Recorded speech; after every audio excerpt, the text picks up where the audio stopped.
Oh, the whatever. two glass girlies. Oh, jeez. Wow. And the scarves. Sister wives. Hey. Blind over here. Shit. And what were you saying about the full moon? Did you girls Well, Oh, experience I the same saw the thing? full moon today. Yeah, I don't know why I have this like very, maybe it's something that I made up, that it's like women who are very affected by the moon, but apparently it's not women, it's everyone. That we sleep less when it's Yeah. a full moon. Yeah. I observed that last year when people were saying it, and I actually observed that I slept less as well in that season. And I just thought maybe it's a coincidence, but when you say that it happens again, it could be. Mm. I just think Did you that experience it, Ruby? I just No. yeah. Ruby, you're like, not at all. Ruby be sleeping all through. She's like, I'm a slipper. That's my hobby, guys. Yeah. Maybe I'm Okay. just like inventing stuff. Hey, you never know. Yeah. Does he have to do maybe with like a night shift or something? No, I don't know. I guess I'm someone who is very like, I think a lot sometimes. I'm just like processing a million things. And then Yeah. I think it's a creative person thing as I well. think so too. You know, it's like at night times, like you can hear all your thoughts and it's like, and then I could write a song about this. Yeah. Yeah. Probably. My mom Probably. said this to me 10 years ago. Yeah. What does that mean? hitting? Yeah. What does that mean? What is she trying to say about me? Yes. Literally. Yeah. That's so real. Awesome, girl. Awesome. All right. So we'll just start with the introduction. We start with our names. We start with the age, where you're from, what you do for a living, and a fun fact about you, right? Something interesting for the viewers to know about you. So maybe we start with Alan. I was like, fun fact. A fun Step fact. back. A fun. Stamp. Well, my name Right. is Alan Anje, and I am 26 years of age, and I am originally from Cameroon, Kumba specific. I am a musician, to be more specific, a Yeah. vocalist. My Okay. voice is the instrument. Yeah. A fun fact about me. I don't know. No. I can't think of anything. Haven't you else. done the most backflips? No. Maybe. Okay, a fun fact about me. Once I lied to my grandma that. Okay, no, I shouldn't tell that. We're not saying that actually. No. I'm gonna think of a good fun fact, then we're gonna come back to it. All right. Yeah. All right. Let's do it. Let's do it like that. What about you, Rivi? Okay, my name is Rivi. Yeah. I'm 31 years old, and I'm from Texas. Mm-hmm. I came here from Texas, but I've lived all over the world, like from New York, California, everywhere. I model, so I'm a model, and I work in tech. Okay. And a fun fact about me is that I love to skateboard. Yeah. Yeah, so Okay. Are you great at skateboarding? I am. I've been skateboarding since I was 18. That's pretty cool. Yeah. Okay. Yeah. That's a cool thing, though. That is pretty cool. All right. What about you, Lay? Lay, yes. I'm Lay Low, Yeah. and I'm an artist. Is it Lay? Is it like low or lower? Low. Oh, is that in German? Lower Low. is in Lula German. is that German, yeah. German or French? Look at me. I'm I like think it's French. I think it's French. Yeah. Lula. In German, too, it's the same. Is it? Yeah, the lower is a lion. Oh yeah. Yeah. No, but that's not how it's meant to be pronounced. Okay. It's Lay lay low. It's like Okay. it's like a play on like laying low. Yeah. But then lei means she in Italian. Oh, okay. So it's a little bit layered, Ah, But now- lay low. Yeah. I'm Lay Low. Yeah. I'm an artist and singer. And I'm 32. And I am Italian and Danish from Copenhagen. Or born and raised in Copenhagen. And a fun fact about me is I'm a Taurus. Like 3 Taurus queens here today. What is so fun about the Taurus? We're just grounded. Very. Stubborn. Stubborn. Oh yeah. I'd say we're stubborn like in the right ways. Yeah, You know. I agree. Yeah. Like I'm stubborn about this, like my music. Yeah. Okay, I'm not gonna lie. I can be stubborn in the wrong ways. Too. I used to be like that. Maybe I'm just delusional. At this Stubborn point. wrong I'm ways. just I feel like we're also very loyal. yes. Yeah. Like if Yes. a tourist likes you, we're going to ride hard for you. You know, Okay. I really love that about Yeah. being a tourist. You see, yeah, we're just like very like earthy queens, the Yeah. earth tones. Yeah. Yeah. So you're no more. You're not on the red and blue side with a bright I outfit. love No? like a green Okay, green. nature, Yeah. nature earth Brownie. Okay. Cool. tone. Like That's no it. reds, no blues. No. That's not allowed. interesting to know. Okay. What about you? Yeah. Hi, I'm Annie. I'm a vocalist as well. Yeah. I'm 31 this year, so that's exciting. Yeah, I genuinely love talking about age because it really makes it fun if you're learning as you grow. Yeah. And that part for me is fun. Fun fact about me: I've lived in 8 countries. Denmark is the 8th one. Yeah. Possibly gonna be more coming. You know, Definitely. definitely. Amen. I'm a butterfly. I work in tech as well. And yeah, there's a lot of random things I discover about myself every day that I can do. So I guess that's kind of fun as well. Yeah. So yeah, that's about it. I tried skateboarding once. It was pretty Oh. cool. I did fall, but it was cool. Yeah. So maybe you can give me some lessons later. Some Yeah, tips. I'd love to. Yeah, that would be cool. Yeah. That would be great. That would be great. Yeah. Awesome, guys. That was such an interesting intro. Have you remembered the fun fact yet? Oh, okay. I have 2. You wanted one? I'm giving you 2. All right. So when I was 8 years old in Cameroon, I got hit by a motorcycle. Okay. So I was in church, right? Yeah. So I always told myself, like, the only reason why I basically stayed alive was because God was like, okay, I cannot do this. And then fast forward probably in 2011, I got hit again by another motorcycle. Oh my yeah, God. I know it's really like, whoa, but it's when you're in Cameroon, like the means of transportation is, we call it okada. Exactly. It's just motorcycles, so you have to be quick, you know. Yeah. And people are ruthless, unfortunately. So I mean, he didn't mean to hit me, but yeah. But I have this scar on my arm that after I got hit, they didn't take me directly to the hospital. Yeah. Which everyone is like, why wouldn't they do that? They just took me home to my grandma, and I think she did a pretty good job. Yeah. Because my grandmother was more like a traditionalist. Okay. So she was like, okay, she used herbs and, you know, and it was, to me, that was insane to be able to like see somebody do. To me, that was like magic. Yeah. How do Yeah. you just sew my arm and I'm looking at you, sew my arm and I can't feel anything? Like in the movies, yeah. Yeah, so I'm really proud of this scar because it was really huge. And the fact that it's healed like this, Yeah. you don't see that too often. Just saying. But that was my 2 fun facts. That was a crazy story. I know, right? It was a crazy story, right? I feel like if you've seen a lot of things go on, like it's certain things that to me is just like, I mean, I'm here, so I'm like, fun. I experienced that. True magic. True Dope. magic, real life magic. All right, ladies. I know you guys like to have compliments, right? And you've probably received 1,000 compliments in your lifetime already, right? So, what is the most meaningful compliments you guys have received? Let's start with Enye. Oh gosh, I like when I receive a compliment of I like how you think. Yeah, I think it's such a beautiful compliment to receive Yeah. because I do take my time to think a lot.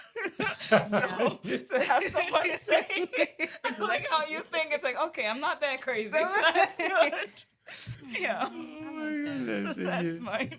That's cute. All right. Yeah. So you prefer it when the guy Is it a compliment from anybody or just In general, I think that's a general consensus statement. I mean, from guys, of course, you get compliments on your beauty, and yeah? but there's also that I think just tops it up for me. Mm. Yeah. So you prefer compliment with more like on the brains, More substance, because we substance? see Yeah, beauty yeah. every day when we look in the mirror. Not like you have Exactly. cute eyes or. Hey, give me that too. I'll take it. I'll take it. I'll take it. Yeah. I see. Cool. Lee, what about you? I think it's the same vein. I think I really love when people say, I love your energy. I was about to say the same thing. Yeah. Because it's something that I really worked hard on. Yeah. And it sounds like I used to be a bad person. That's not what I mean. It's just, um, when you've been through stuff in your life Yeah. and you've been like in a not so bright place, I think like working on yourself to get to a place where when you enter a room and it's not like what you say Yeah. and it's not necessarily your physical beauty, because like, I mean, physical beauty is cool, but it's like, I didn't choose it. I can't Exactly. choose how I look. You can gain weight, lose weight, cut your hair, color your hair, but I look how I look. We look how we look. But I think energy and like aura is Yeah. something that like it comes with age. Yeah. I think Mm. it comes with experience and it comes with like getting to know yourself. And like being confident in your own skin. Just like the energy that you enter a room with and the energy that you leave in a room. I think that's when people pick up on that, I really feel like, okay, you're like Yeah. tapped Yeah. in. Yeah. Yeah, that's my favorite. That's dope. All right. What about you, Anja? I would definitely say, the energy, your aura, but I love whenever people like compliment, like you're so kind, and I love that because I feel like I got my kindness from my grandmother, Yeah. and that's something that she educated us to like be aware of. Like, it doesn't matter where you come from, it doesn't matter where life takes you. Always remember to be kind to people because you never know when you might need that kindness in return. So it like whenever someone tells me like, "Oh, you're so kind," I'm like, you don't know what that does to my little heart. So like to me that like just someone being able to just appreciate that, without even knowing you sometimes is to me is a blessing Yeah. for sure. Awesome. What about you, Ruby?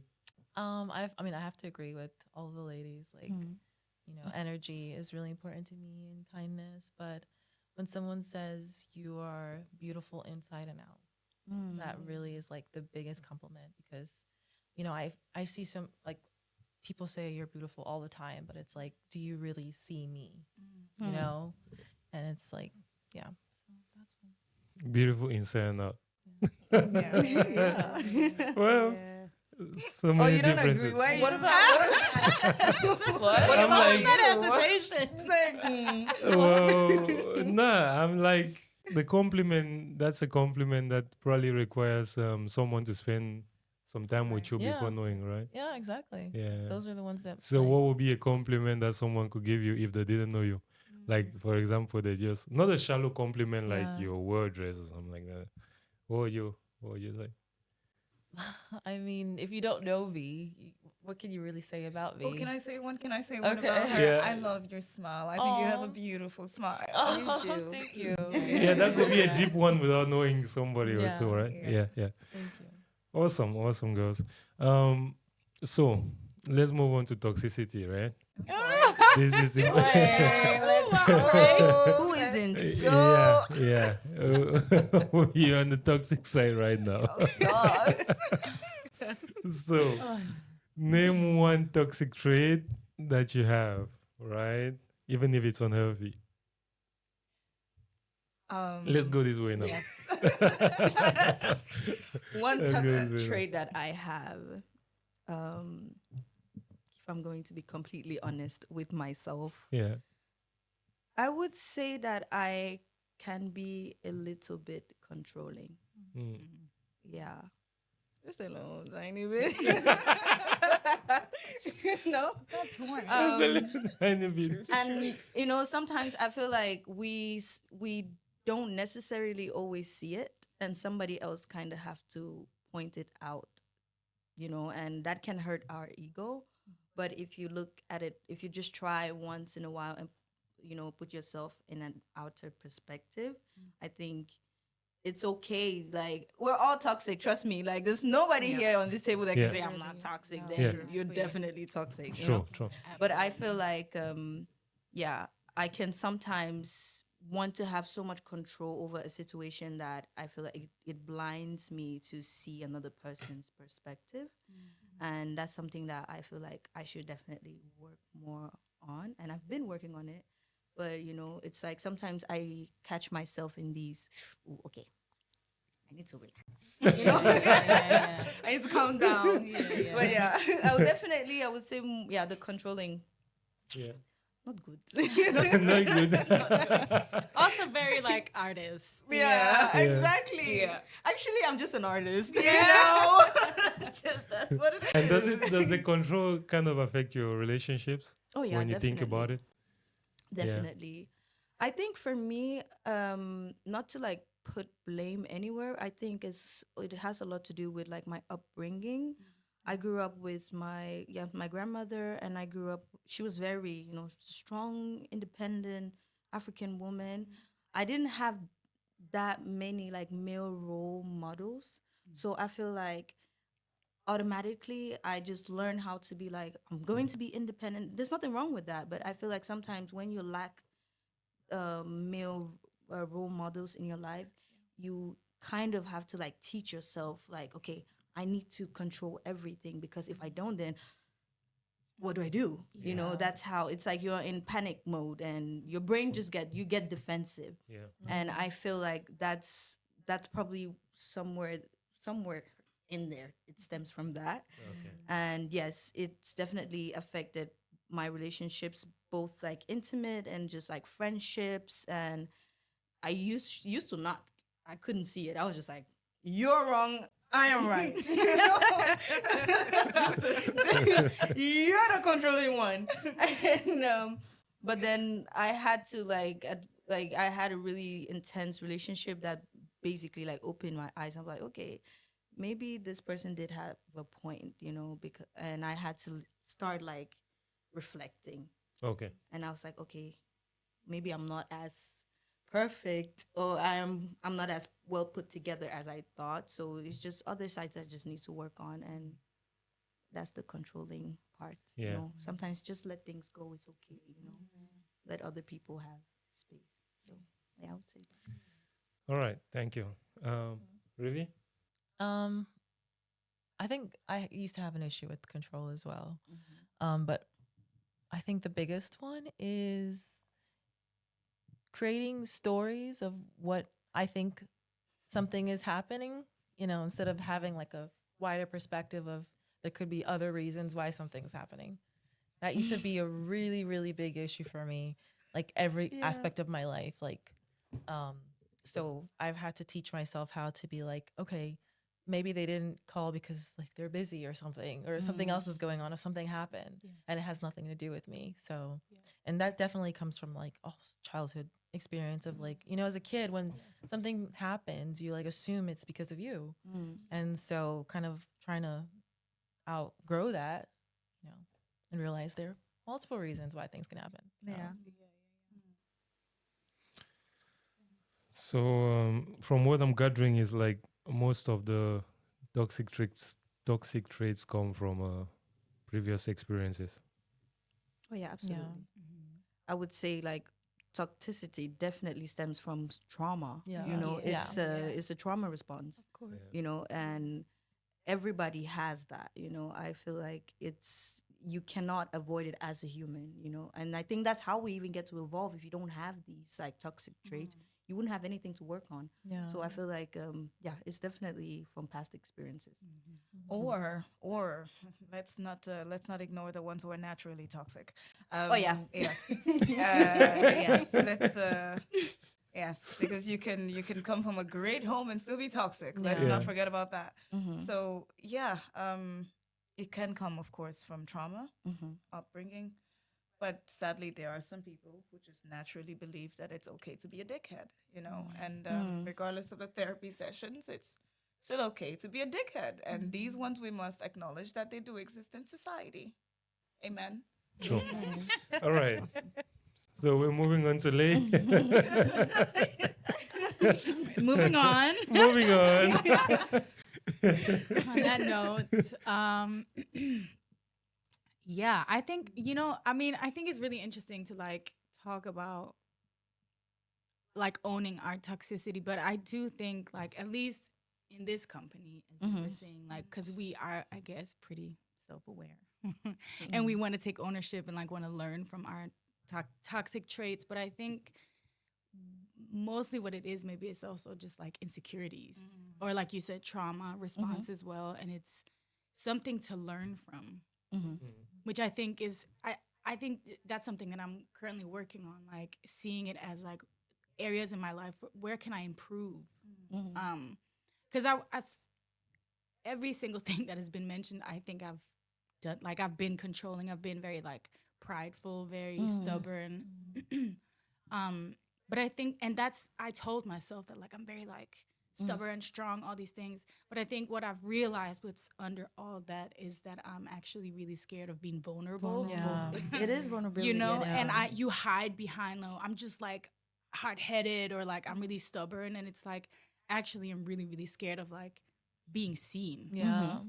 And I'm really scared of being seen when I'm vulnerable, when I feel weak. Exactly. Yeah. It's something that I'm in therapy at the moment. I've been for almost a year, and it's very much something that me and my therapist talk about all the time. Like this thing about like being a strong woman, being an independent artist, being a minority. I think it forces us to come up with these coping mechanisms where we don't have to be, but we think we have to be. exactly, that we have to do everything always. And for example, just reaching out sometimes saying like, I'm struggling today, like personally, or like, I need someone to talk to today just because I'm insecure. I have these voices in my head that I feel like are kind of taking over today. It's not the case always. And I think for me, rather than saying it's toxic traits, I think it's like just areas that you can learn from and improve on, you know what I mean? Yeah. I agree with you. Yeah. Because I think like there's always something to learn about these things. It's like blind spots. Yeah. And toxic feels like a word where it's like I'm just this way. Like I'm a bad Exactly. person. Yeah, It's not that's like I very can true. evolve. So Yeah. Oh, well, thank you so much. What about you, Anya? Definitely. Why are you laughing, Lay? Because I feel like never mind. Oh my God. I could just tell you No, like, I understand you. what's her I story? understand you. I understand you. We'll discuss more. Honestly, when I hear everyone speak, it speaks into my hyper independence as well, because part of that vulnerability is not being helped. People see you as this person who's got it together, and you are the woman, and you are amazing, and you are. There's so many vocabularies up until when the time comes to help this person, where it's you'll be fine. yeah. Yeah, you got it. Oh, it's you. So when you grow up hearing that a lot, you cannot help but become hyper independent. And that does become very toxic. You asked a very interesting question. How does it affect your relationship? Oftentimes, because you're hyper independent, you end up carrying the load 80% of the time of emotional, you carry the emotional load because you're like, I can do this. I'm the one who's got the strength. I've been able to carry myself, so I can carry all of us. And if you're not careful, you end up in a relationship where that becomes an abuse on you, where it's an expectation for you to carry that. So, having to become Flashbacks. Yeah. So once you are aware of that and what that actually is in its statement, hyper independence, and it's not necessarily vulnerability. You just get used to being seen. I think is the word. So yeah, that's it, and it's an area to improve on as well. Exactly. Yeah. Yeah. Yeah. So you're basically saying most of what the ladies on the already said Yes, you I see the definitely same. resonate for Uh-huh. sure, for sure. Mhm. All right. But then one thing that's interesting to me is I feel I could relate to her point. I could relate to a point because it's close to the situation of boyfriend girlfriend, right? But then when it comes to both of you, I could not really like tie it down to like boyfriend and girlfriend. So where would the toxicity come in for both of you? Like something that you did and your boyfriend was like, "She toxic, man. I'm going." Um, I think it was the opposite for me, but a lot of the time. But I think, um, if I have to use the example of like the previous relationship that I was in, I think the narrative for me for a long time was because I was in a very abusive relationship for a long time. Mm. So I think um, it took a lot of work to like wrap my head around uh, the fact that it was so abusive. So I think a lot of the healing for me was identifying his toxicity, and that took a long time to just process and understand and like why did I attract that into my life. But obviously my toxicity as well came, I think there's layers to it. Obviously it's not so simple and you can't attribute it to like one thing, but I think I was younger when I was in that relationship, and it was definitely my lack of worth.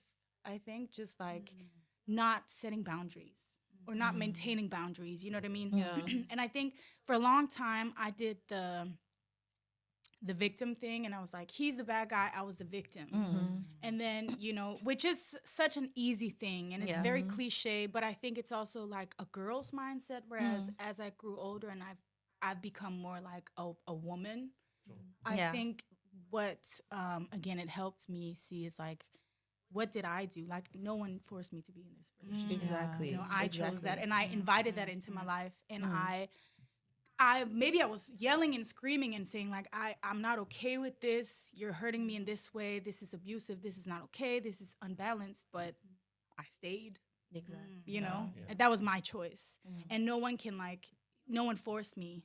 That was my choice. So I need to own that.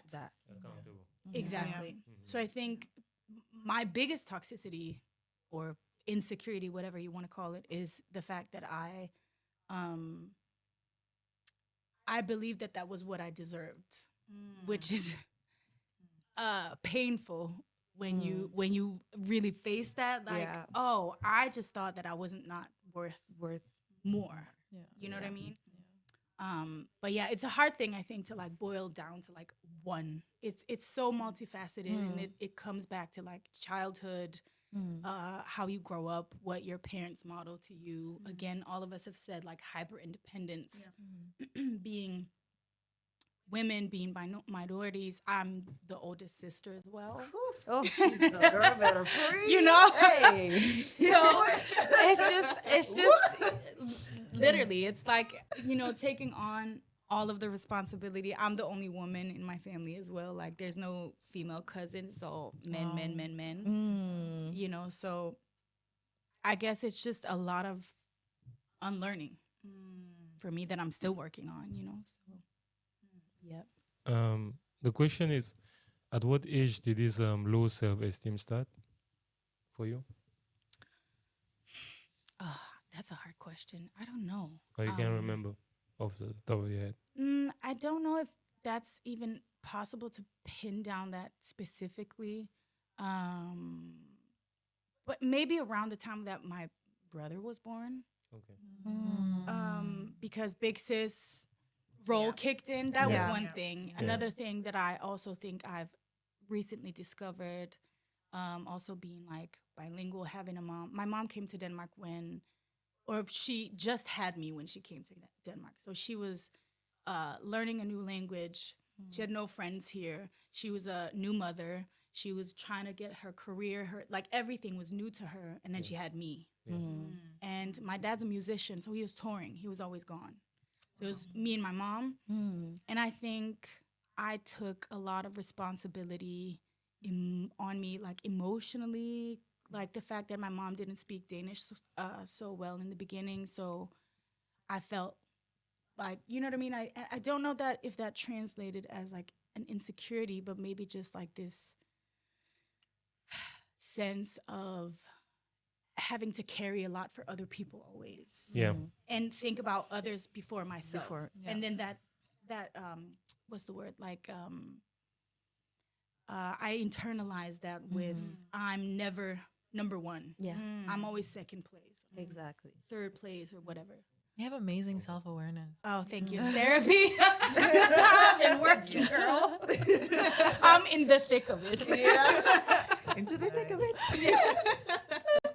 Thank you. Thank you. That's another great compliment, actually. Thank you. But Awesome. yes. Thank you so much. What was yours, Enya? Oh yes, mine was the hyper independence. Yeah. Yes, how that translates in relationships. It's, you know, when you are going through something personally and you don't feel the need to share with your partner because, well, how are they gonna help? I got this, you know, I got this. And going back to what you said, if you're not with the person who actually takes their time to get to know you, see you beyond the hyper independence, they get used to the person who's just got it figured out. Exactly. And what that ends up doing is, you know, when indeed you do need them and they're not there, it's like, fuck you, you know. You should know me. You should, but you didn't necessarily roll the carpet for them to just walk Exactly. in Yeah. and Yeah. help you, or at least try to teach them how they can help, because sometimes you need to teach people how to help Absolutely. Yeah. you. So yeah, that does tend to fuck up relationships between two individuals who ideally should be helping each other. Yeah. Absolutely. Yeah, and that's about it really. I just keep it simple. Thank you. All right, ladies. This is something that is I don't know. It's something that is done subconsciously, right? But I think it's very important that we talk about it. You know, character and beauty, right? Because I feel like for us men, when we like trying to choose a lady, we usually look at these two preferences. You know, Do you? yeah, Just out of curiosity. yeah, I do. I do. You do? It's there's character and there's beauty, Is that a right? common thing amongst all men or just you? Just out of curiosity. I think it's a common thing amongst all men.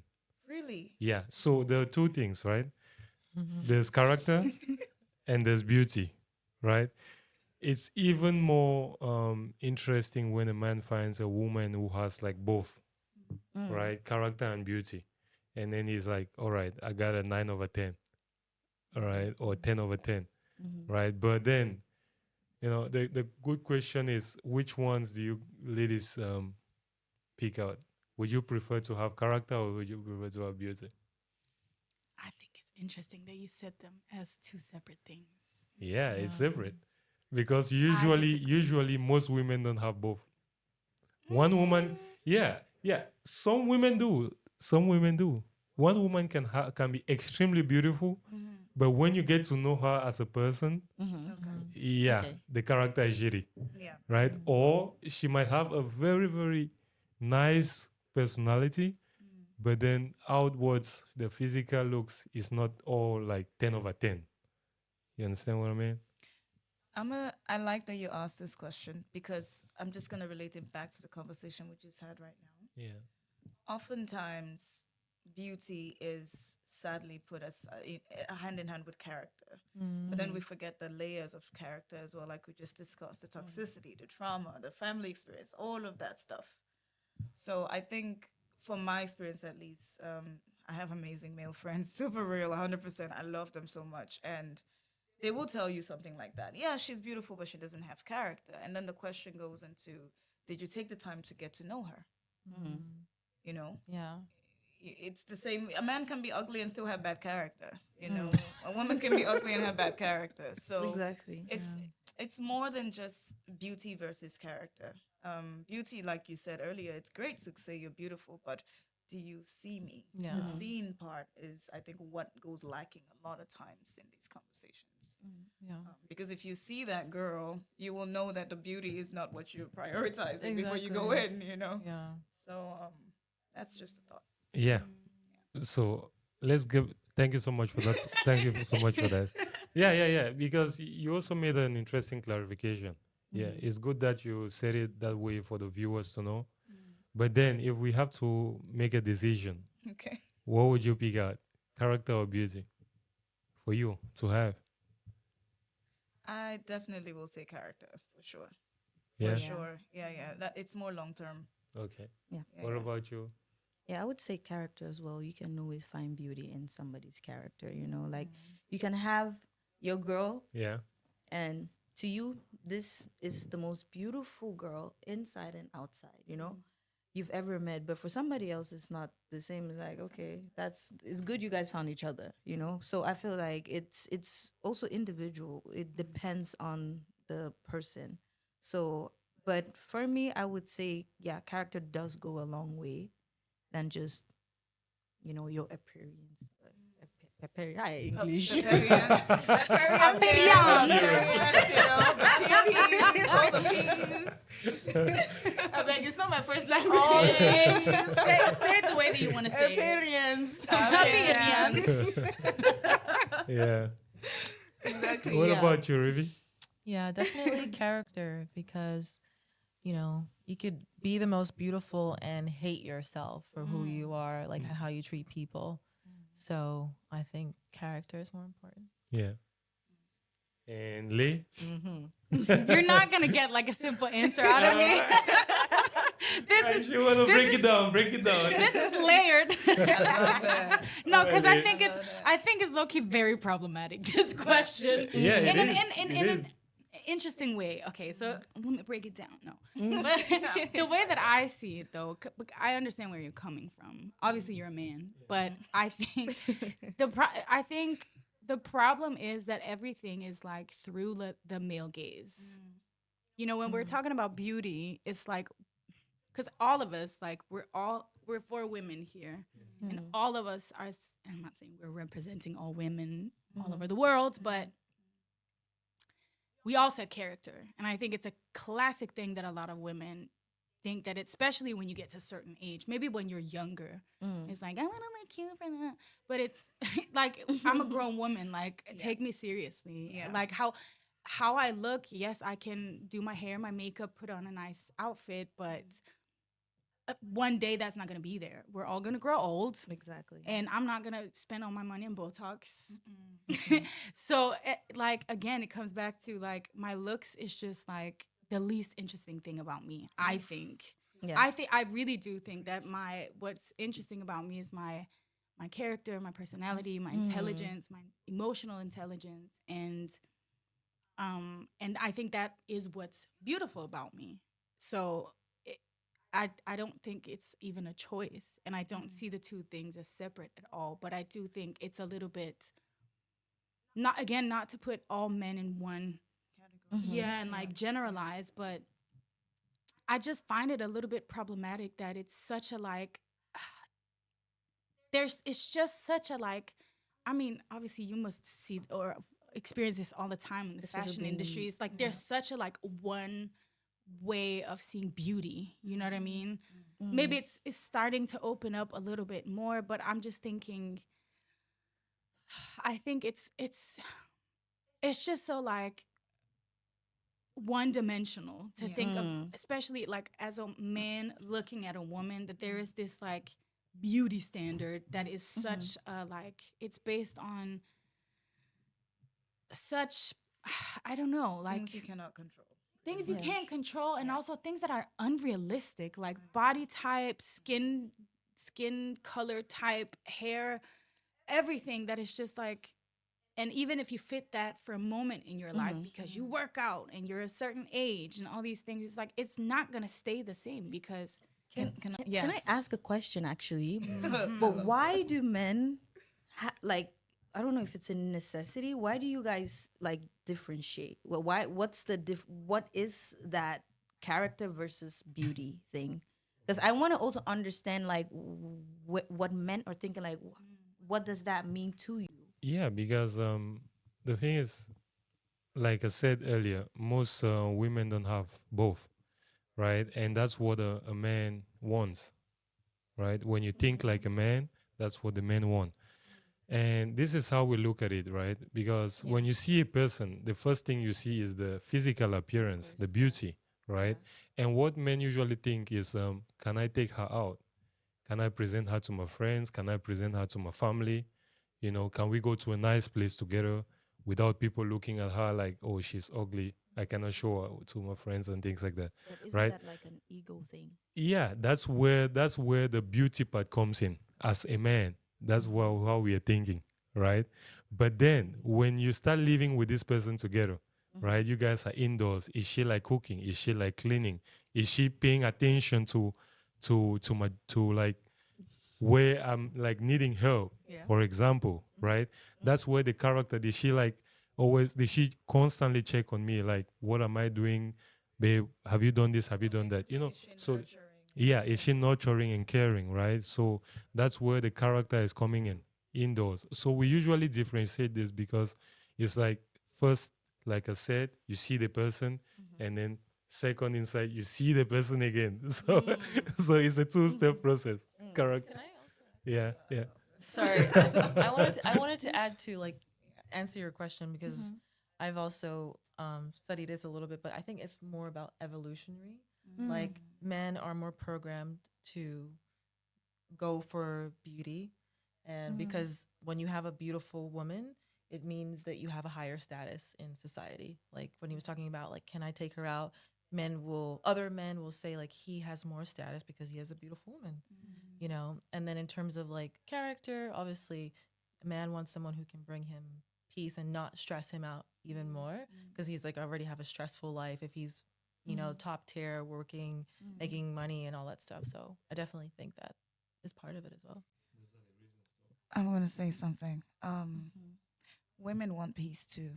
And Yeah. women want to roll around in the morning and turn around to a handsome man too. And this is for all the men out there. You're going to get wrinkled at some point. Your balls are going to drop. Or bald. You know, you're going to be bald too. I mean, in your hairline is I'm, going to I'm just recede. saying, like women, so socially we have been trained to be more graceful. And that's just the fact of reality. I see it a lot. How many older men approach women? I mean, we're here all the time. How many older men feel the comforts to actually approach us and they have wives at home?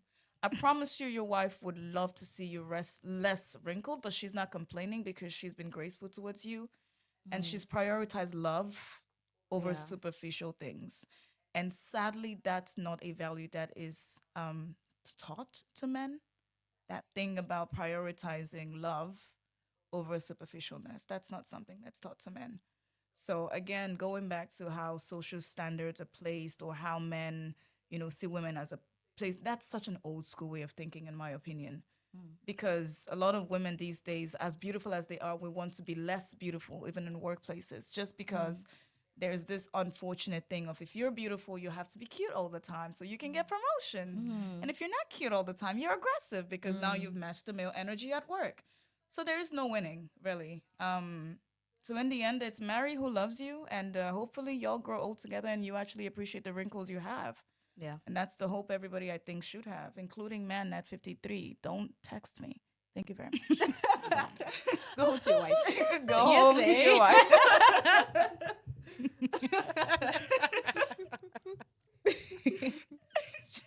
It's gonna be like Hilarious. commercial break. I literally have the opposite. Like younger men are always hitting on me. I have that Like- same. But that's different. They are aspiring. These ones are confused. These ones are delusional. There's a difference. Yeah. It's different types of delusion. It's different. The delusions are different. Yeah. But I agree. same. I agree. Like you'd Yeah. be shocked. Yeah. How many fathers, Yep. granddads, Yep. in my DMs. That's Yo. scary. Ah. Scary. Yeah, that's Yeah. Not Mm-mm. that's problematic. That's That is very bad. problematic. You don't think it's because of social media? Oh yeah, definitely. So I feel like social media. Girl. No. I do feel like social media does play a role because now it's grant too much access Okay. to females from every age group, but it doesn't make it okay because of social media. It's just like, please respect yourself. I'm sorry, people are walking on the streets and they're still getting toasted by somebody's father. What are you talking about? Yeah. But Like, not as I don't think it's as much as in on the DMs, right? On the streets. okay, maybe I just have a different life. Maybe I just Yeah. do. Maybe I'm just so nice. We could say street to social to DM would be like maybe Of course, one is more than the other yeah because of yeah access. probably Yeah. 1:4 or something like that, the ratio. But it's not. I mean, it's still like the same tendency that's just like translated onto like the internet. It's not Yeah. the mentality and like the whole like it's as it's always been. It's just like Exactly. heightened, I guess. Yeah. Yeah. And then it leaves more space for men to hide. And of course, know? you under this layer as well, you see a lot of, which is sad. I think it's sad, but anyone can come at my opinion. I think it's sad that when young women actually see this, they think it's cute that they are being approached by people who can be their fathers and their grandfathers. Because yes, you can be the sexiest woman in the world, but at the end of the day, when that man fucks you, you are the girl who he just had sex with, Yeah. and you are someone he can brag about. That's what that is.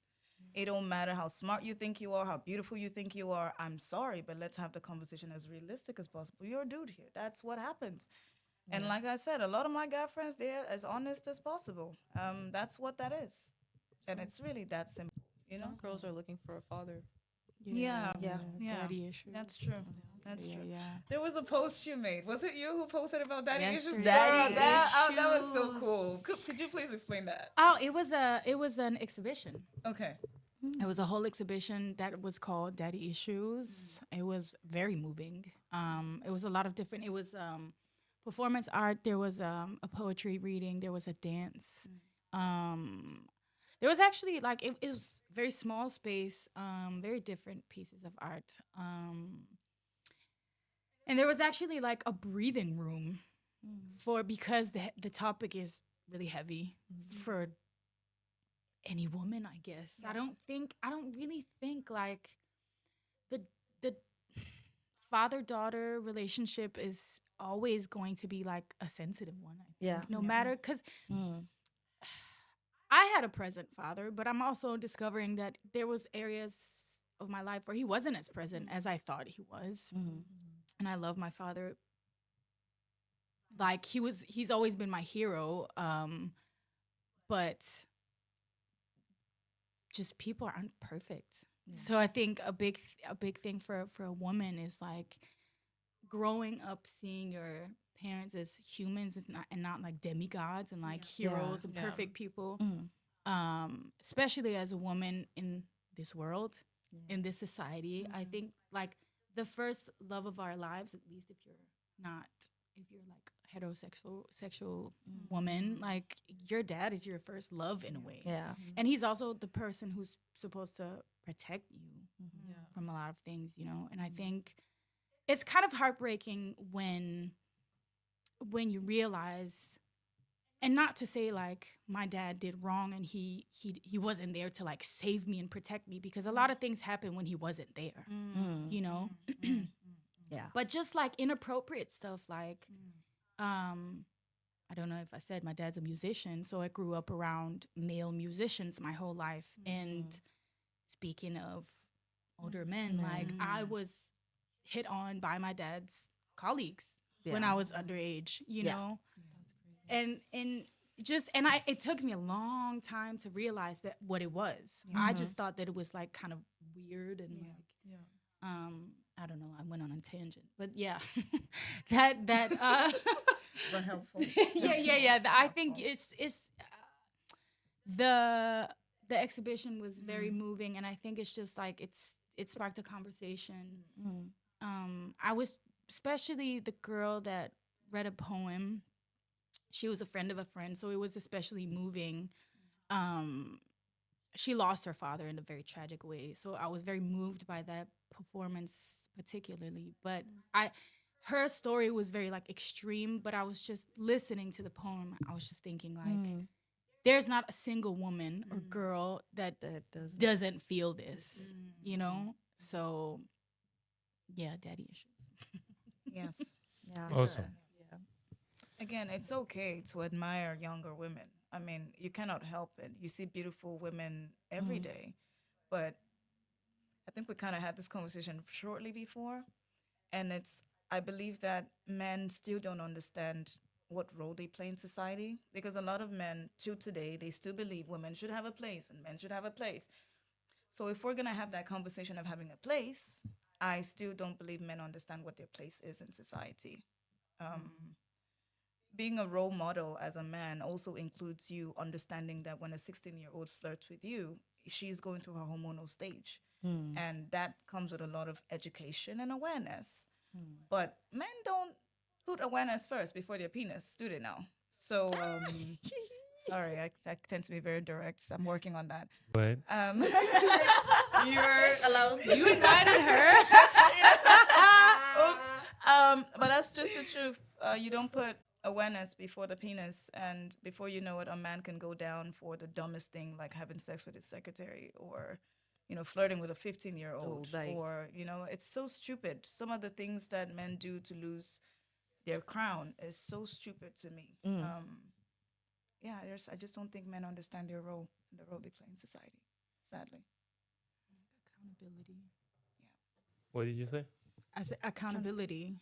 I was just thinking a little bit about like what you said earlier in terms of like how men in society are viewed as like a high status. It's like having a beautiful woman next to you, which is a very valid and like good point, I think, to a certain extent, however, because we do live in a modern society where we are evolved beyond that. We don't live in some parts of the world might still be thinking in this way, but I think for the most part in Western Europe, at least, I just don't think that like we need to have a discussion and like realize how that's a value that is no longer real. Like even though it is on social media and Yeah, stuff, and but TV. it needs absolutely, but it needs to be unlearned for us to realize that it's if we keep giving that and I mean we, when I say we, I mean men and women, because Yeah, it goes absolutely. both ways. You know, when an older man approaches a younger woman and a younger woman is insecure and like searching for a father, it comes back to like I'm looking for external validation, Yeah. you know? And how do I, in society, again, like you said, like more traditionally, as women, young women at least, before you create your own like value, I guess, and you know what you're worth, it is based on our beauty and sexual attention, unfortunately. Yeah. Yeah. Right? Like, oh, other guys think I'm hot. That means I'm Valuable. exactly, Yeah. which is so sad. Yeah. Yeah, Yeah. If you don't have a father to tell you otherwise, then Exactly. literally. Yeah. All right. Really.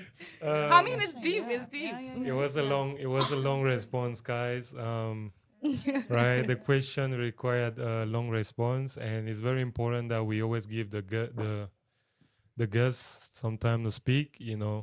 For you, the viewers at home, we will appreciate we will appreciate it if you listen to the end while every guest is speaking. Because sometimes it's worth listening. You might relate to something. All right, let's move to the next question. Oh, sorry. Name three reasons why you were accountable for the failure of the last relationship, because I believe we've all been in relationships, right? So, name three reasons why you were accountable. It takes two to tango, right? Yeah. So, where are we starting right now? Let's start with Rivi. okay. 3 reasons why it was You were accountable for the failure of your last relationship. okay. That's okay. I was very insecure. Um, I had no boundaries, and I did not know my worth. So all of those three things led to really bad behaviors, like really toxic behaviors on my side.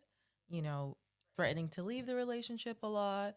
You know, even being abusive with my words, even putting my hands on him. Like I all like that. All of that stemmed from not feeling worthy in myself.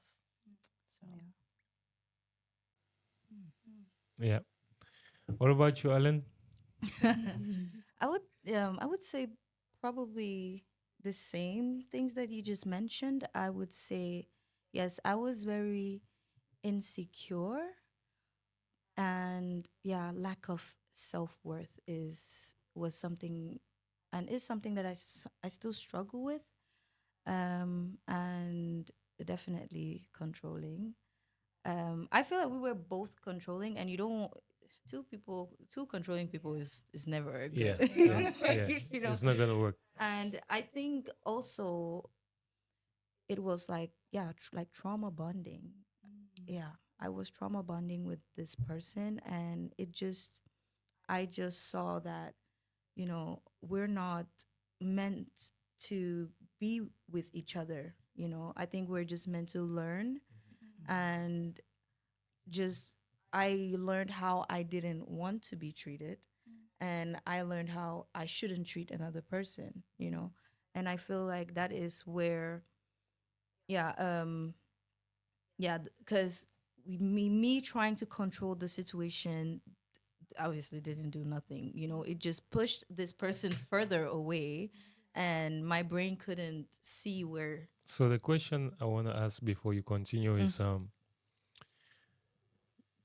if you find a man that you really love and would love to spend the rest of your life with, would you let him control the I relationship? would let him control. I Take don't charge of the relationship, like Team lead. lead, Oh, Yeah. yeah. I mean, I feel like as individuals, like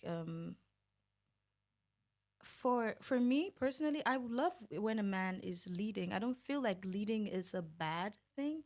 But I mean, it depends on how you lead. And I wouldn't say control is not a word for anybody to even have in a relationship. I don't think anybody should control another person. But yes, you can lead me. It's like you leading me is like me being able to lean on you, and you can teach me things. And I feel like I mean, there are men who have that quality, but unfortunately, in I would say maybe our generation, maybe also the past, but I can speak for like the men around me, you know, some of them lack that leadership. Um and I would say probably it stems from a lot of people do still deal with like daddy issues or mommy issues. And I think that yeah, I would love if I had a partner where I'd be like, yeah, be a leader king. Like, come on. Women love those things. And I feel like sometimes men think like we brag or we're like nagging all the time when we point out these things that we don't like in relationships. I feel like that's where you have to listen. It's like if I'm telling you like I don't like this, you know, just listen. Like instead of being defensive, I'm not saying I don't like you. I just don't like this certain behavior. Is pushing me further away from you. So it's like I feel like in order to lead, you need to be able to listen to me as well. You know? Yeah. Okay. Did I answer your question? Awesome. It's good for the viewers to learn, right? Oh, really? And yeah, what about you? Oh, jeez. Avoiding. Yeah, I think definitely avoidance, especially when I was just done emotionally. It's like you bring things up. I'm like, okay, let's move on from that because I'm already done with it. I've tried and tried before, and I don't want to do it anymore. And what that ends up doing to your partner is that it makes them feel invalidated in a way. Um, but that's also something I've come to realize that I do when I'm tired of talking about the same thing over and over and over again. I also saw a sense of, because for the first time in my life, I started feeling insecure in my relationship. which is something I had never felt before in any relationship. That's when I started to know I was in the wrong place. That's when I knew. Um, so in knowing that as well, I also had to start looking in. How did I end up here? What was it that made me make that decision to say this was the right place to be at this time of my life? And when I think back to it, the circumstances that surrounded my being in that relationship at the time were things that I had to ignore. Oh, this is important. This person has to have these characteristics. Oh no, we'll figure it out. Oh, this person has to. So that kind of made me clean, make my boundaries a bit blurry in a way. And that ended up fucking me real bad. Put me in a place of depression that I never thought I would ever be in for a man. Never thought I would be depressed for a man. Jesus Christ. But it happened. I've learned from it. It's the truth. And nobody's son will put me there again, is all I can say. Amen. Amen. All right. Lesson learned. Yes. What about you, Lay? I mean, every single thing that has been said, like especially your answer was like, I was like, oh, that's me. Like, I almost hurt hearing you say that. That you're being like, because of insecurity, you're being pushed to an extreme version of yourself where you just don't recognize yourself. Gaslighting, all that stuff. Manipulating. All Oh my God. I think while listening to you guys, another thing that I think I realized that I also, I guess it's like an extension of everything, but just like, thinking that it's my job to like fix the other person all the time. Yeah. And I think it's like relationships are like a mirror, I think. It shows us what, again, like the blind spots, like it shows us what we still need to work on, like our insecurities and vulnerabilities and like things that, and if it's a loving union, relationship, kind of like you said, like, or what you said about leading or like the gender roles, I think the healthy version where there's room for growth and you can learn from each other in a safe space is when it's healed masculinity and healed femininity, not toxic masculinity and toxic femininity, which is also a thing. Yes. Yeah. Oh, yeah. Which is Usually. what we all talked about, like Yeah. daddy issues, like, We'll come to it. We'll come to it. okay, but so Next that's one, that's just all I was saying, like that fixing someone else was definitely my, and I think again it comes back to worth. So you're saying fixing him? Did he refuse that you shouldn't fix him or what? Yeah. I think, like you said before, like it came, like he took it as critique. Okay. For me, it was like I'm expressing what I need Yeah. from you, and then because that is ignored again and again and again, I'm like pointing out what you're not doing, and then all these other things that I'm like, but then there's also this and this and this, and it becomes nagging at the end. Yeah. Obviously, it's of annoying. course, yeah. Of course, it's annoying. But yeah, all of it. Yeah. All of it. So what I'm gathering is you ladies are facing the same problem. But I'm not there anymore. I'm not like that anymore. Same. You're not like that No, anymore? I'm a learned. very different person now. Okay. Yeah, because the fact that I can even say it, Yeah. that's Oh, yeah. crazy. Oh, Like, I've I would be so grown. ashamed You cannot tell me of like anything my before. behavior, but I can say it because I'm like I've dealt with it. I've like moved past it. I've learned a lot. So One thing I found in common with all of us here, different stories, different backgrounds, it's the listening thing. Yeah. Again, going back to social standards of what skills men should have and what skills women should have.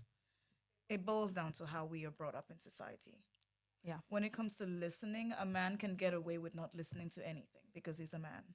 But as a woman, if you miss a point of any detail, you are criticized heavily for missing that point of detail.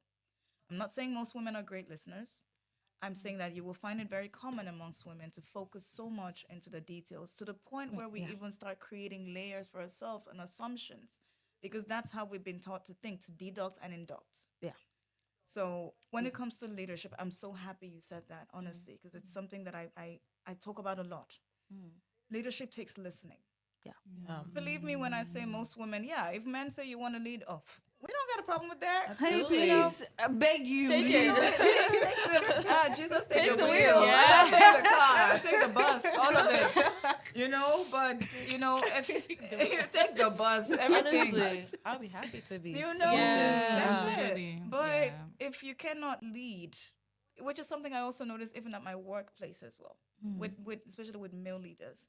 If you're not a good listener, it's hard for me to take you seriously as a leader because I know that in times when I need you to step up, you're not going to step up. No. So that kind of breaks my heart a little bit already, even thinking about it. Ego. Yeah. Yeah. So you think men don't listen because of their ego?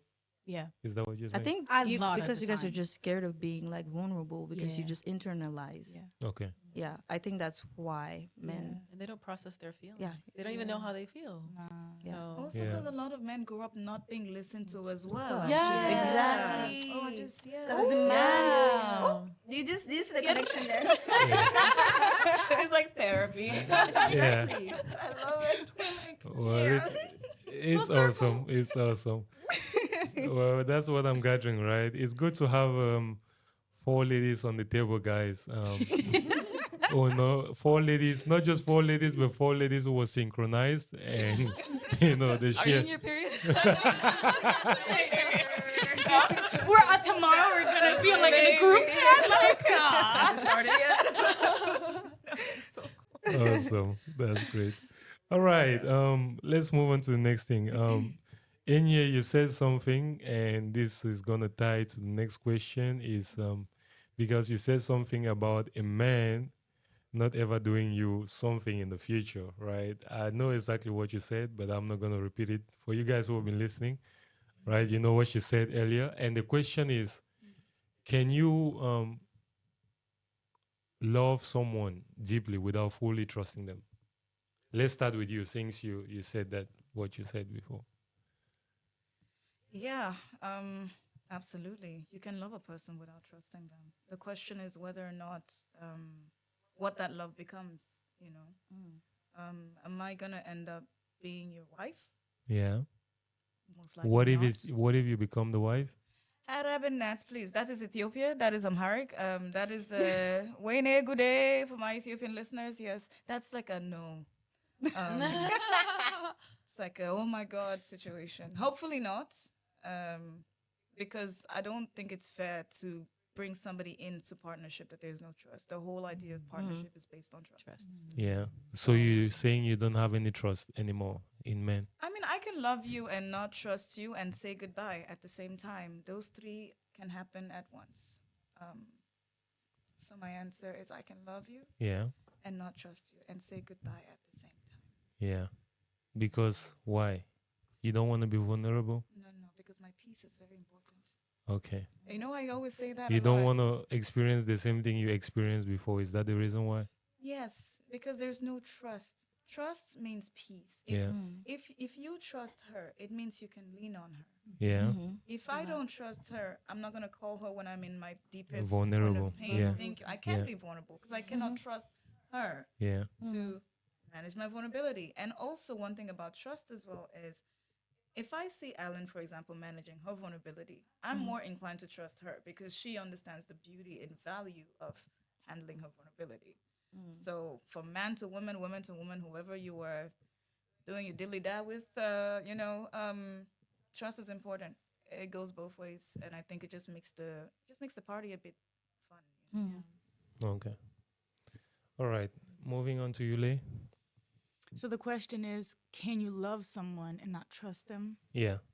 Fully, like Trust deeply them in love. fully. Yeah. Oh, deeply in love. Yeah. I guess it's kind of the same as you. Like, I guess, yeah. But I'm guessing also that the question is more: is that the ideal? Is that what we want? I think the way that I would ask myself is, do I trust myself in this relationship? You know what I mean?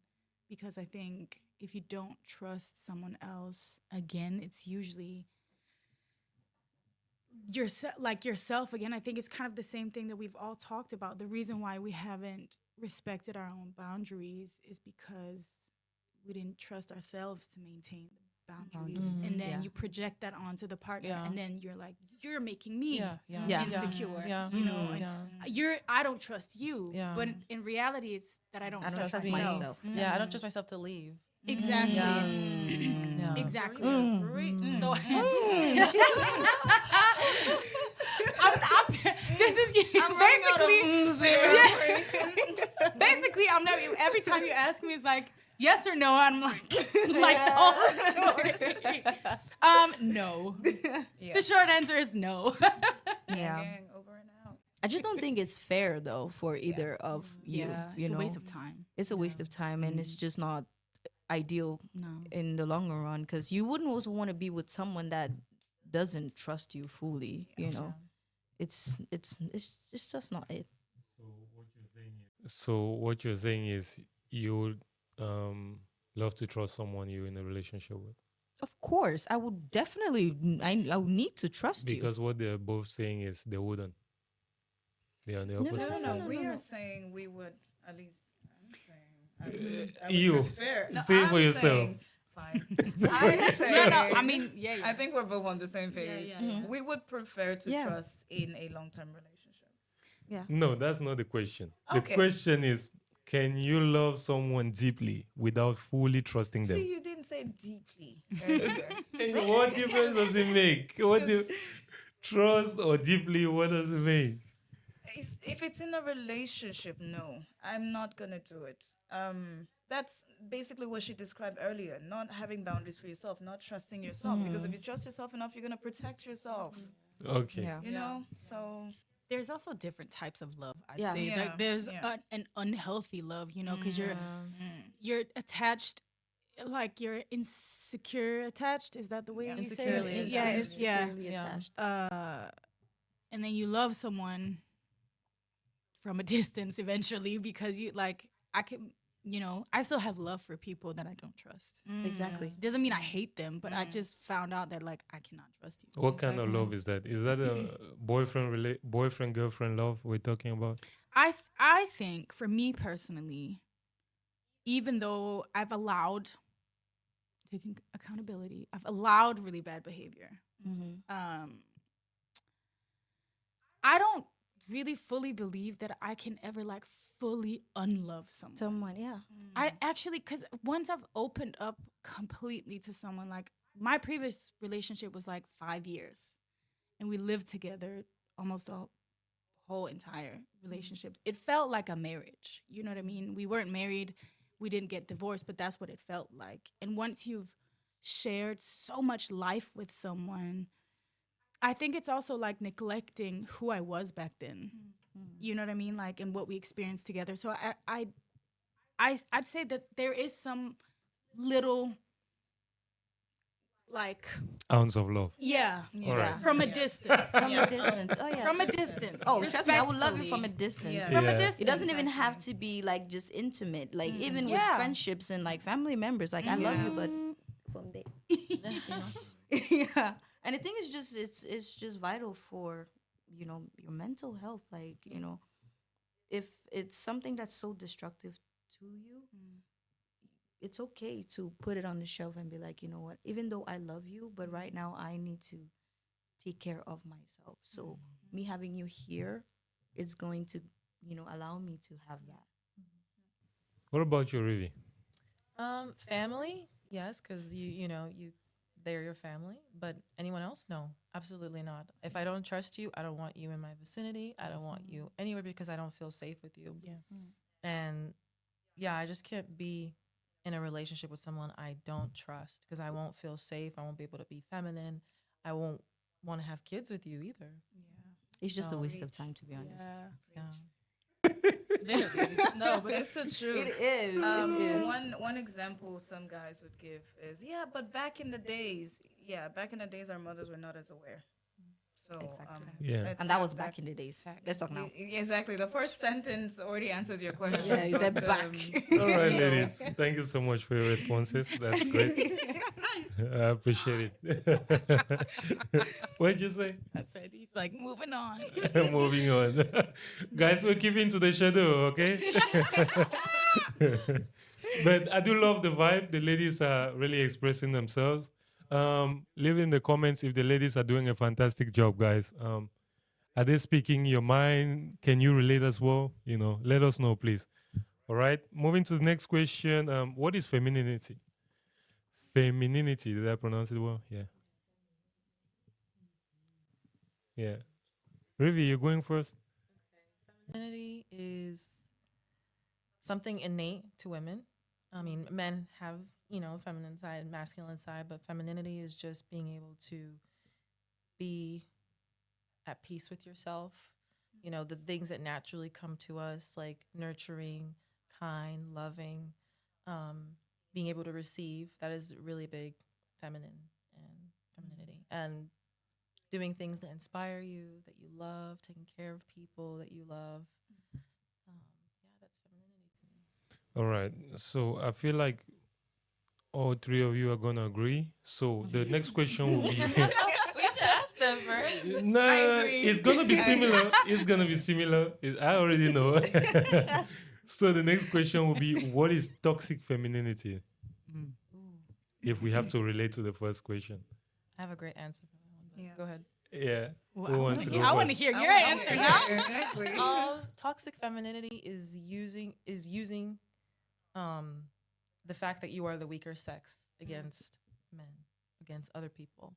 So saying that you are weak, you cannot possibly hurt anyone. Mm. You know, Yeah, that's very so like all this stuff about toxic masculinity, like things that men are naturally innately do that they're saying is toxic.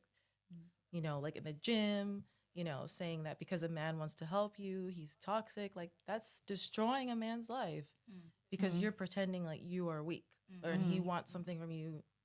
Like that is toxic femininity. to me. I'm just gonna add to your example. Toxic femininity is also flashing a man your boobs and then saying, "Oh, he was staring." Yeah. I'm like, sister, Yeah. you clearly are quite bored, and you don't have jobs, so maybe you should come and let's talk because I might have some tasks for you to do. That kind of thing. Yeah, that's one example I have to add. Do you have an Oh example my you want to gosh. add? Does anyone have any more examples? I like that example in here. I mean, It's the real. truth. It's real. Yes, it is. Does anyone have any other examples? I would say us not also being able to reflect. I feel like as much as we say to men that listen to me, listen, listen, listen, you need to listen. I feel like, of course, yeah, we're naturally listeners, but I feel like at times we love to be heard more often than also listening to men because I have come across like a couple of men where they don't feel that we listen. We just like them to listen to us. And I feel like it goes both ways. And I have met a lot of other women who don't listen. I'm like, maybe you should listen to him as well. I feel like if we also work on that aspect, I think we would have better communication with men. That makes sense. Yeah. Mhm. You know what I like about your point is that you said it from both sides. At least you're holding the women accountable too, right? I feel like we all are though. Yeah. Yeah. Yeah. I think we are. Mhm. Definitely. So What's Let's- I'm interested to hear about your perspective Yeah. on toxic femininity because Oh yeah. that's something a lot of guys actually talk about without putting a term on it. well, Yeah. it is something that's happening very rampantly these days, basically, in my opinion, because it would tie to the next question that the next thing we had to talk about, which is if femininity has shifted to toxic femininity. Because like she was saying, rightly saying, about femininity, the nurturing, the caring, and always paying attention if everything is going all right. It has shifted to the point where the girls are now, instead of doing what she was rightfully describing, the girls are now flashing their boobs and they're pretending to be weak at the gym so a guy comes and help, or maybe they're pretending like their car is broken down so you come and spend the whole day with them, or they're probably yeah. Women. To say who does that? Women. Yeah, they're You'll be also surprised. You'll they're be also- surprised. Trust. yeah, there are all sorts of tricks, you know. It's not just made up though. That's the thing. Yeah, you will be surprised. That's what's happening. That's what's happening, right? On the toxic level. You know, the ladies want the men around, you know, and rather than saying she wants a relationship or being honest about it, she'll go through the toxic means, you know, of getting the Like- man around. Yeah. Using a Y- man. like Is that using what as you well. mean? Yeah. Using okay, as well. yeah, You know, yeah, using is okay. also part of being toxic. Yeah. Oh, yeah. You know? Yeah, absolutely. So Yeah. that's what we were supposed to talk about. If the femininity has actually shifted to the toxic side, you girls would agree to that nowadays? Mm, a little bit, I would say, and I think it's because for me, I think mainly because of like social media. I feel like social media is very, very, very toxic for everyone, and it's like I feel like it's set up to have men and women just like heads to head with each other. Um, because it's like for some reason it's like we can't find a common ground, and I don't feel like it should be like that with men and women, because it's like whether you like to admit it or not, like women, we do have like I mean, if you're born as a human, you do have some masculinity in you, and so do you guys. You also have your own femininity. So I feel like us not being able to find a common ground is very problematic, and I feel like that stems from that toxicity is very present in social media, and it's like it's social media has become this like weird what's it called, like a just like this weird, I don't know Like a what's medium in a medium way, where yeah. it kind of almost like controls people, you know, and it creates isolation. It's so easy to go heads to head with each other behind a screen, you know. You can say the most outrageous thing to another human being behind the screen, but I feel like when we're like face to face like this and can look each other in the eye and actually show emotion, I feel like it's easier for us to understand each other more, Yeah. if that makes sense. So you basically what you're saying is social media has facilitated the increase in toxicity then. Oh yeah, absolutely. I don't say it didn't exist because we know it did. It's always existed. Yeah. I think toxic femininity has always existed through time. It's always been there. So has toxic masculinity. It's just that at some point it was considered normal. Exactly. Yeah. Yeah. And now the reason it's standing out and has a name is because it's not normal. And that's what happens with a lot of social behaviors when they start having terminologies. So I wouldn't say it's getting worse. I don't think it is. I just think we're just becoming aware of it. Aware of it. That's right. All right, let's move on. So this is gonna be interesting, guys. If you're still watching to this point, we've been doing about an hour, right? 1 hour 30, and just leave us a like, right? It helps us to grow on the channel, you know. And we're still going. We're still fresh. See, We're these are still the starting. positive sides of You know. social media. Exactly. This is a positive side, correct? Yes. So the next thing is what are 3 problems women face in 2024, you know, that cause them not to get into relationships besides social media, which we already, because that's a big one. 3. Yeah. You guys can just bounce off each other. I would say lack of genuineness in just individuals in general. Just being genuine to another person. I feel like, and yeah, so that lack of genuineness is basically like being selfish. I feel like a lot of people are getting too selfish. Of course, sometimes you can be a little selfish, but when too much of the good stuff is not good for you either. So I feel like now it's too, there's a lot of focus in selfishness than selflessness. So yeah, How many was that? Is it the same? Yeah, yeah. But I basically understand your point. You know, a lot of people these days are like, yeah, it's mine, it's my this, it's my that, it's my that. Yeah, yeah. And they want to do it by themselves and get to the top by themselves. Yeah, it's a training thing. It's a training thing. Like what you can gain from someone rather than what you can give, maybe. Yeah, Yeah. exactly. Yeah. I think it's a little bit, some of it might come back to, or I think sometimes it's healthy or helpful to like realize how much marriage especially used to be like, sometimes still is like a financial thing, like a safety thing, like a security thing. In terms of like women couldn't work for the longest time. Like we Yeah. couldn't make money. We needed a man. You know what I mean? It's not like that anymore. But I think maybe that exchange of like, what can you do for me, instead of, I think it goes, when I think about it now, like how everything is so polarized, social media, is what, when you talked about like femininity or toxic femininity before, I think, or masculinity, it is important to understand where we need to heal. But I also think we often forget to think about just like humanity. Yes. We're all like, sure, you're a man, I'm a woman, but we're just human beings. Yeah. And the basic needs that we both have are the same. Yeah. You know what I mean? Like you want to feel loved and seen and heard. Yeah. I do as well. Yeah. We might express it differently, and we might miscommunicate a lot of the time, but the basic needs are like, we are just human beings. You know what I mean? Yeah. That was a million things. No, it was spot Wow. on. I was gonna It was a say, great point, though. lack of empathy Yeah. and lack of understanding for what motivates men.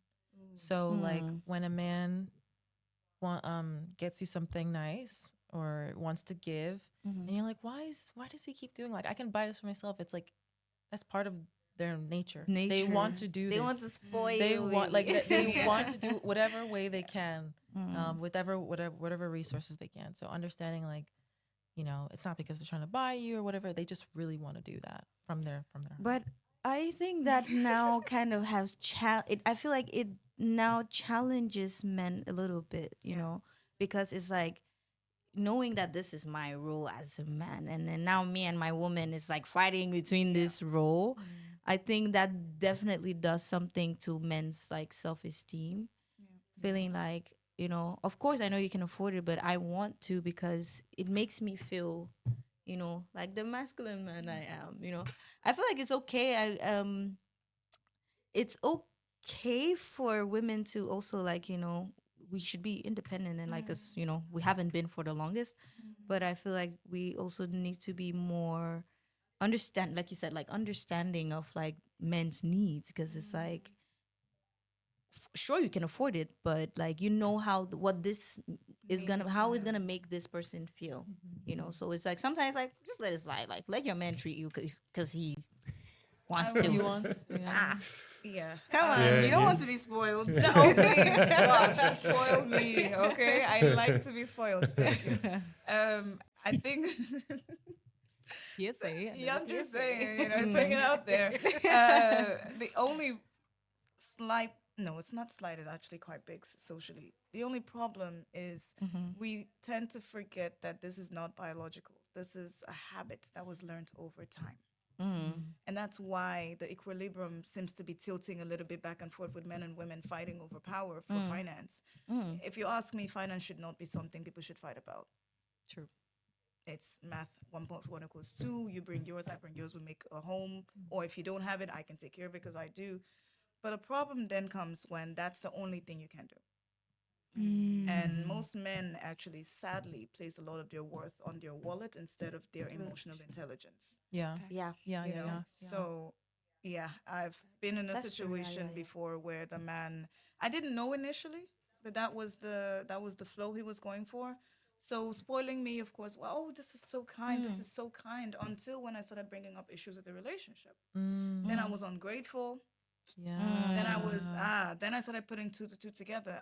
So this is how you wanted it to be for the rest of our life. That I would never complain and that you would just shower me with presents. that's manipulation. That is manipulation. So- Thank you. But does that 101. mean that do men equate their value to Their wallet. their wallet? The resource. Would you say that? No, not So- every man does that. But majority of men majority do of that? men, would you say that? No, Okay. it depends on who you meet, basically. There are men who are extremely emotional intelligent, and there are men who are at the same time as the emotional intelligence, they are also financially viable.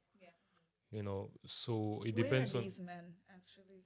Just a random question. They out, they out. They're the top 1%, right? Can y'all top 1%ers Please just come like down. send us a Yeah. message? Come down you to the know? 99% of us. You know, because You but know. I love that you said that. I love that you said top 1%, which also goes back to the fact that it's not something that is taught Yeah. to men socially. It shouldn't be top 1% to have emotional intelligence because Well- that's something well- we all need. You know, Yeah. Well, the thing is, when we go back to the traditional society, right, you're gonna always see that the man has been in the role of providing, and he has always been in the role of protecting and taking care of the family, right? So when he gets into this role, the confusion nowadays is that most men think that's all they gotta do. You see? you're preaching. Yeah, and they stay stuck in that role, and they expect the woman to do the rest. Exactly. Yeah. You know, Exactly. but then it's not exactly like that. You know, and when the women face the least difficulty, they want to run away, or the man is like, okay, there's something wrong and it's not going, you know. But normally in the traditional sense, it's like, yeah, men think they're supposed to provide and protect, and and the woman does the caring. But guys, I honestly love that you're mentioning these qualities. But let's be very honest. How many men, let's say most men provide. Great, financially. Because provision comes in different forms. Because generally we talk provision, we talk finance, right? And then protect. What is protection? What is protection if your partner goes through your phone and she sees a questionable message? What is protection when your daughter does not have her father to talk to about intimate conversations?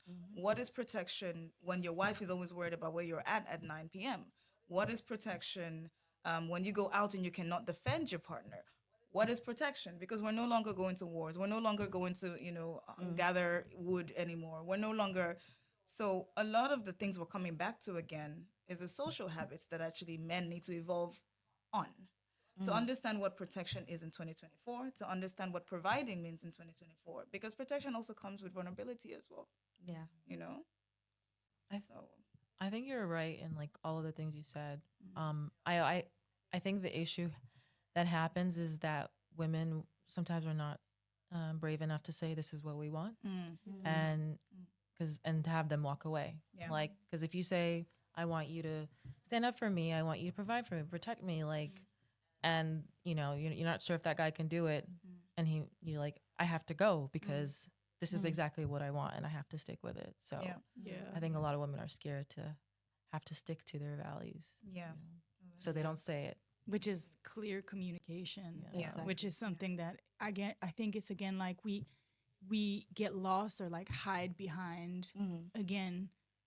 I think it was so on point what you said. It's like learned behavior. It's learned behavior, like Yeah. masculine and feminine. Like also when you guys asked like, are most men like this? And immediately you said, no, not most men, because like I can't speak for every Italian Danish person because Yeah. I'm me. And Yeah. you can't. You know what I mean? Exactly. We're individuals. We're again humanity. Yeah. And I think that's why like it's important to talk about the tendencies, what has been passed down to us Yeah. generationally. Like it's breaking generational curses, right? What is expected traditionally of a woman and a man in a certain area of society. But when it comes down to it, you and me as just friends, you know what I mean? Just because we're two women, I still need to learn who are you and what do you need for us to have a healthy friendship? Exactly. Because you're you and I'm me and we're not the same. Also, you're a Taurus. That doesn't mean we're twins. Exactly. Our birthdays on the same day. Which is lucky kind of twins. Even with that. But yeah. Yeah. Valid point. Yeah. All right. And then we're assuming we're with the right people. that's another conversation, right? Mm. I feel like for us to actually have this conversation of compatibility, we then need to do the work of finding the right person that is compatible with us. It was something you said earlier about genuity that I really liked. A lot of people, men and women, go around being With each other. disingenuous, sorry, with themselves. Mm-hmm. Oh, I want a man who can emotionally intelligent. The question is, sister, can you deal with an emotionally intelligent man? Man. Can you? Can you? And can you provide Can yourself? you provide yourself? Let's say the man's leg goes tomorrow. Sister, can you step up? Exactly. No, but true. Absolutely. And yes, we want men to provide and provide, yes, but we have hands. Let's be honest. It's 2024. We have brains. Exactly. And also your child wants to. I think we also need to think about children, because Yeah, when the we talk future. about exactly, when we talk about toxic femininity, it's also, oh, he needs to take care of me, and hey, if he doesn't do this, he's not man enough. No, your daughter, your son needs to see a mother who can also take care of herself, so that when he Exactly. goes out there to search for a partner, he's not searching for someone he needs to take care of as a father. He's searching for an equal that he can build Yeah. together Exactly. with. So Yeah. yes, a woman can be super independent, but you know, trust me, if she finds the man who can provide, protect, lead, She's no longer defending. girl, she will submit to you. Listen, She's you don't like, even have to- baby, like put a no stress. What do you want? A lingerie, baby? I got you covered. Come on. She will shop for the best perfume Listen, for you, his make it feel like face a right king. So I'm just That's the thing. A lot of women, we are like, we love to be submissive. It's Yeah. just in order for us to reach that level, you need to also follow the few steps. You need to also show us why. Why should I submit to you? Yeah. You know, You of all people. you of all people, out of how many 8 billion Yeah. people, you of all people. I think that's just as important, and vice versa. Yeah. When looking at women, not just her beauty. Yeah. Why should you put so much, like, you've worked for into this one person? She needs to have the qualities that you also need. So I think it goes both ways for men and women. I think we had this conversation earlier. A lot of men need strong women. They need women who have good character until they meet one. And then they realize this woman with good character has boundaries too. It's like, Yeah. dude, that happens. So, Yeah. yeah. You wanna say something to that, sir? It's great. It's great. Yeah, it's great. I just love listening to you guys bounce off the ideas. Because it's important. Like you rightly said, everyone has boundaries, right? Whether you have beauty, whether you have character, whether you have it both, you have boundaries. And the boundaries could be physical, it could be mental, it could be emotional, whatever boundary it is, right? You have boundaries. So that's not a problem. If you find someone and they're not telling you about their boundaries, one day you'll find out the hard way. So the fact, sometimes I might just be listening just because I like to listen to you girls speak, and I don't want to cut you off, because I think it's an interesting conversation to listen to women speak their minds, without necessarily interjecting the whole time and like trying to force an opinion on you guys, right? Because I feel like you guys are making pretty solid points for the ladies who are watching, and the men and the young guys who are probably wondering like, why are the women behaving like this these days? That is the reason why we have the ladies' night. Because the ladies' night they're gonna spew they're gonna spew the beans, and they give it to you. And he's listening. And I'm listening, guys. I'm not here to put in any words. I'm listening. All right, let's move on to the next one. So from what you guys have said, would that be the reason why many women we're having less children? Many women prefer to have less children nowadays because we've seen that the birth rate is like probably decreasing. Most women are like, yeah, I don't want to have a child. They probably want to adopt, or they want a sperm donor, or they want to, or they want to stay celibate for the rest of their lives, or they don't want to have That is kids. possible. I will take that courage because I like peace. Does the celibacy come with money? If it goes, give me the money. Yeah, you see. So this is it. This is the reason why I'm asking this question. Why are less women deciding to have children? We want to know. Tell us, please. I have a long-winded answer, so I'm gonna just let y'all take this one and just listen. Yeah, something, Ruby. I think From your experience. from my experience, I mean, maybe they haven't found men that they feel safe with, because women have to feel safe to have kids with a man. Yeah. And it's like I always bring it back to evolution. Like, when you're pregnant, that's like the most vulnerable time of your life, and to have to protect yourself and a kid, that's very scary. And if you're not with a man who you feel like you can do that, then it's like no point in doing it with that person. That's a valid point, guys. I agree to that one. What about you, Ellen? I would say probably like many other reasons. I feel like the way the world is just nowadays, it's like a lot of people are like, I don't know if I want to bring a human into the world. I mean, of course, like reproduction is necessary, but it's just, it's just, I would say, yeah, I feel like a lot of women are scared, because again, like not feeling safe and how again this like you don't know if you're gonna find someone genuine, and to have a child with somebody you're not sure about is just no, it's just a long life of uncertainties and just not feeling happy, and and it also affects the child because you're not just thinking for yourself, you're Yeah. thinking of this human you're bringing into the world, and you want to create a safe space for them. So I would say now a lot of women are like, oof, let me just rethink this, and yeah, I feel like now a lot of women also have time to like focus on themselves, and some people are just like, well, I don't want to have kids now. Back then it was just like, just pop them out. It's just like you didn't have much to do anyway, so you just, You better preach on you that, know what I'm sister. saying? It's just so now it's like we like people are more, we feel liberated to do things for ourselves. That doesn't have to be. I have to. Sometimes people don't. You don't even want to have a man right now. It's not always about Yeah. men. Yes. Or kids. It's just. Period. Yes. Am I happy with who I am to bring a on that, sister.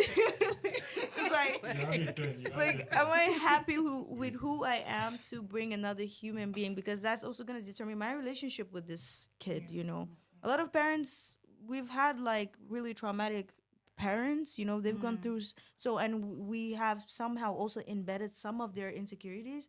I don't think it's like unavoidable, but I just think it's like, for me personally, before I bring a child in the world, I want to know that I am capable of raising this kid the best way possible. Mentally checked, physically checked, financially checked. I think all these things like play a huge role in conceiving. It's Yeah. not just make a baby. It sounds so easy, but like now you have an actual human to take care of, and then it gets serious. I'm gonna just add real quick to what you said. Shout out to the single moms and dads out there who are actually doing the work of parenting. I have to give you guys credit. Yeah. I have a lot of friends who have kids. It's not easy. It starts off with two people who love each other into two people who end up hating each other. Yeah. When you get to that position where there's a child involved, it's the child who takes everything. So I feel like, especially for men, because again, society has given so much leeway for men not to step up to their plates to lead, and the responsibility falls on the woman. And that's where you hear all these negative connotations of women. Oh, women are aggressive. Oh, women, they think they can do it on their own now. We don't think we can. We can see that that's the thing we have to do because you're not willing to step up to the plate. And a lot of men, going back to my thought on leadership again, for what men not understanding their place in society, if you're going to put a dick inside of somebody, please put on a condom Yeah. because there's a consequence for that. Mm-hmm. And this consequence is expensive. And this consequence can go as far as ruining your life and the other person involved. Yeah. This consequence is a life. It's a life. So, women not wanting to have children, I love what you said. Sometimes you just don't find the person. And being a self aware woman, hey, If you meet a self-aware woman, hey, she knows exactly what she wants. And if you don't meet that standard, just pack your bag and leave. Give her her peace of mind. That's Lady, you got your turn. You've been waiting. Go I ahead. mean, I was just heavily agreeing. Yeah. I just could not. I was just sometimes it's just not about the man. Exactly. Yeah. Yeah. I mean, I think the list is really long. Apart from everything we've said, I had this conversation last night with a girlfriend who has a kid. And I mean, apart from like the social standards and like the awareness that we're talking about right now, like women's independence in our lives and just normalizing the fact that it's also okay that we choose just not to have kids, not for any reason, just because I don't want to. Yeah. That's it. But I really feel as the vegan over here to say that the planet is also like, sorry, it's fucked. Like the world is not in a great place right now, and also like financially, like there's a lot of factors now, and I think to your point, you made some really valid points.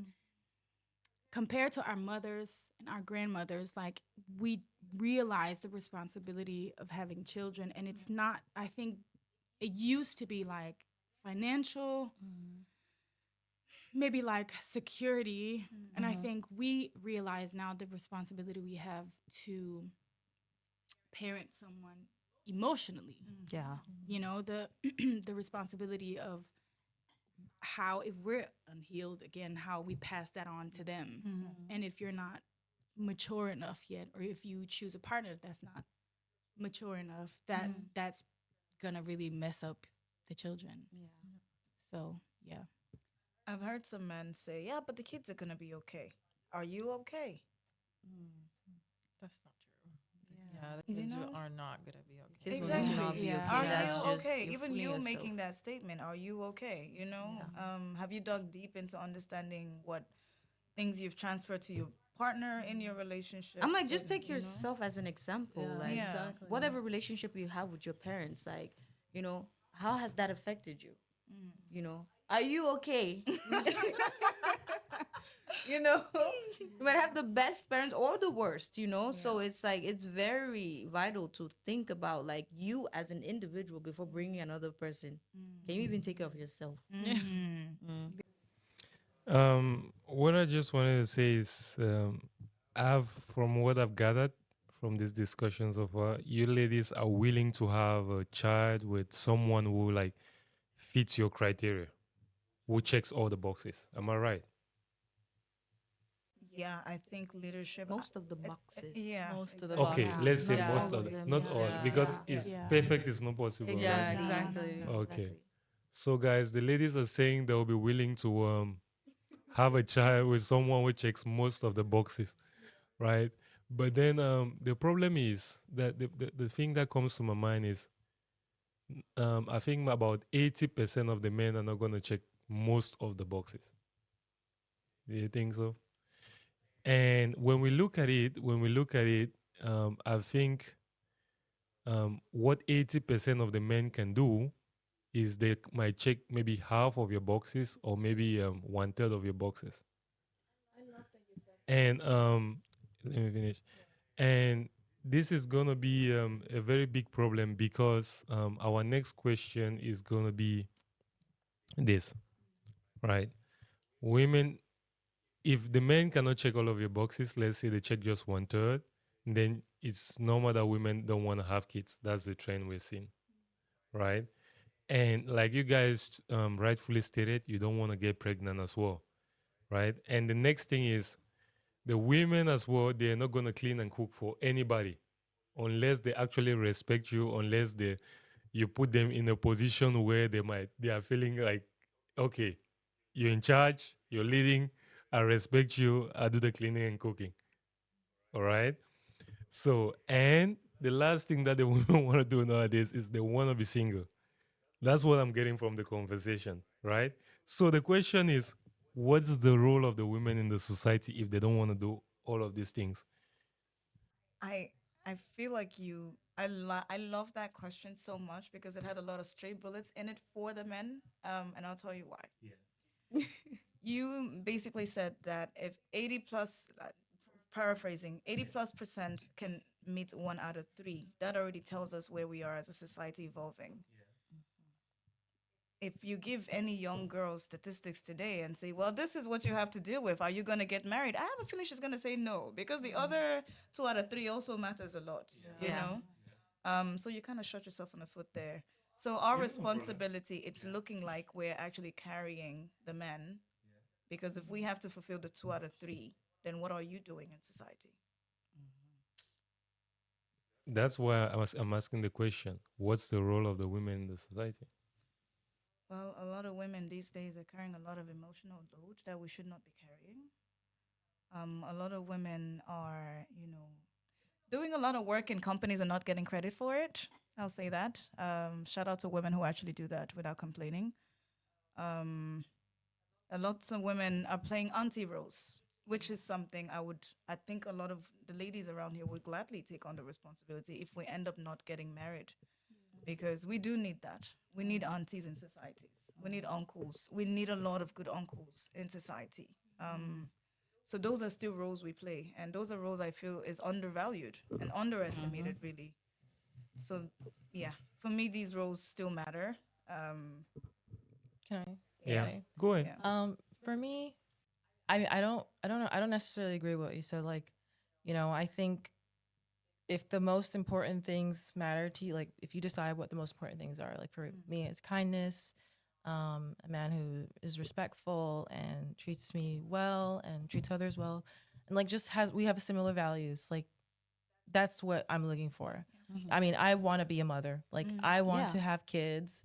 That is something really important to me. I want to be a wife and I want to, in a sense have that traditional role of take care of the home. Of course. I want that. And so I'm not going to stop like wanting that. That's what I'm working towards. I'm not going to like just, say that's not possible for me because I haven't found the perfect man. Like I'm not gonna Exactly. just like say, oh, I'm sorry, I'm not gonna say I'm just gonna be an aunt. Like that's not enough for me. Like I want Yeah, to I have want to be a kids. parent. I want to be a parent. I want to be a wife to an amazing man. Of course, of course. So That is Keyword the amazing. keyword Amazing amazing. man. That is those are the exceptions, right? But what we're talking about right now is like the general trend, right? When we do like a middle line of what's happening right now. Because I do understand you. You want to have your kids, you want to get pregnant, you want to, be a traditional woman, right? But then when we look at the general scene, the way the trend is going, most of the women like that is the reason why we had to discuss about these other points before we got to this question, right? So we could actually like see where you girls are, and this question is actually well said, because we actually analyzed from the beginning. Like I asked you girls, like, do you want to have kids? And you girls were like, yeah, for the right man. And I asked, do you girls want to get pregnant? And she was like, I don't want to necessarily get pregnant. I could just say I don't want to have kids. That's what you said, right? Mm, Based contextually. yeah, I think I used to be more traditional in the sense like Yeah. I want kids because that's what my parents did and that's what I Exactly. grew up seeing. But I think I'm becoming more open to I wouldn't just do it for Any like person. yeah, exactly. And it's I think I've gotten to the point where my or maybe if I can just interrupt myself really quickly because I'm trying to understand your question fully. Is your question what role do women play that aren't taking the traditional route? Is that what you're asking? No, the question is just a general question. Now that we have been able to like analyze all of these different points, like we said, not wanting to have kids, not wanting to get pregnant, not wanting to clean or cook or be single unless they find this right man that checks most of these boxes. What is the role? What's the general role that the women want to have in society now? Do they want to go to work and stay there the whole day, or they want to travel here and there? What's the role then? Yeah, tell me the. That's why I'm asking the question. What's gonna be the role? Because I think before anyone answers, I think one of the like I was telling you the other time, and yeah, one of for me, when I see a woman that has kids, it doesn't matter to me if this woman is poor or she's with a man who is not capable of taking care of her. As long as she has kids, I can respect that woman for the rest of my life, because that's the best thing that a woman can do to this earth, to bear a child. So that's why I'm asking, like, what's going to be the role if we cannot find all of these men that are going to check these boxes, because the men are also full of shit these days. you know I'm not going to sit here and pretend. I'll tell you guys the truth, because I know a lot of men that are full of shit. I chat with them most of the time, and they tell me what they've been up to. So I tell you guys straight to the camera, most men are full of shit, right? But if the ladies cannot find this man and they want to do all of these different things they've been talking about, right? What is going to be the role of the women in society? It's I- such an individual. I think we're going thing. extinct. Yeah. Yeah. Because if we don't have kids, then what's going to happen? Yeah, right? Yeah. Man is single, woman is single. Single. Yeah. Okay, let's both go to work.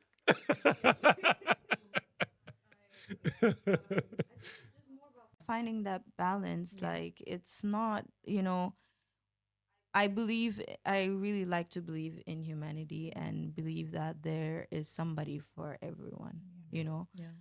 I mean, it's like at the end of the day, like we said, we all have these basic needs, and I feel it in me deeply that we will have these needs met just by the right person. Right now, it might not seem like it because majority of the people surrounding us probably feel the same way.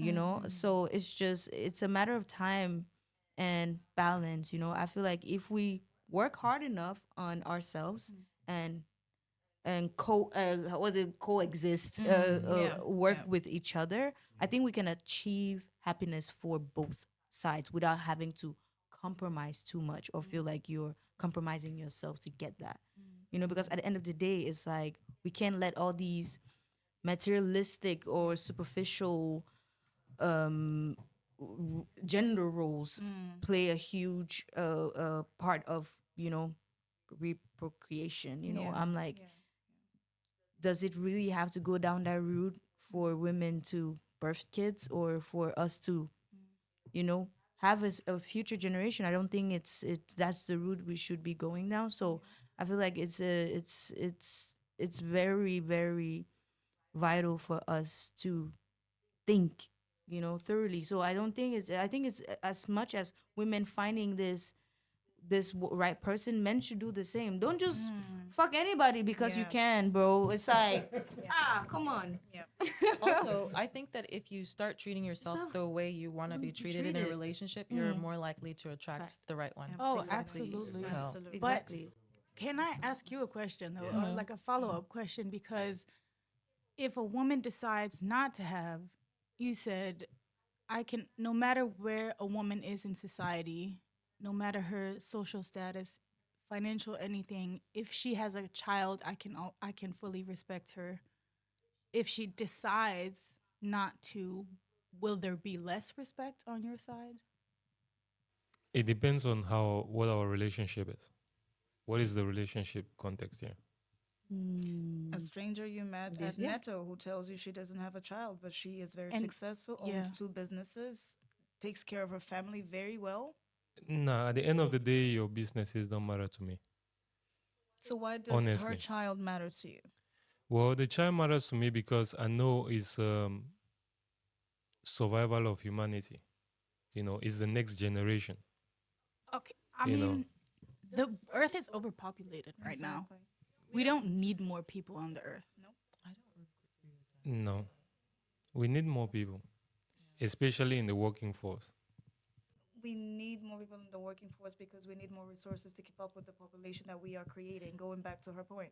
If you've traveled a lot, right? And if you've like seen like just lands and miles of people of like land where no one's there, like what's with that? Like We still need to rejuvenate nature. Those That's- land shouldn't that's be fine. They shouldn't be buildings alone. They should be greens as well. Yeah. There Yeah. should be animals as well. There should be butterflies as much as there used to be before.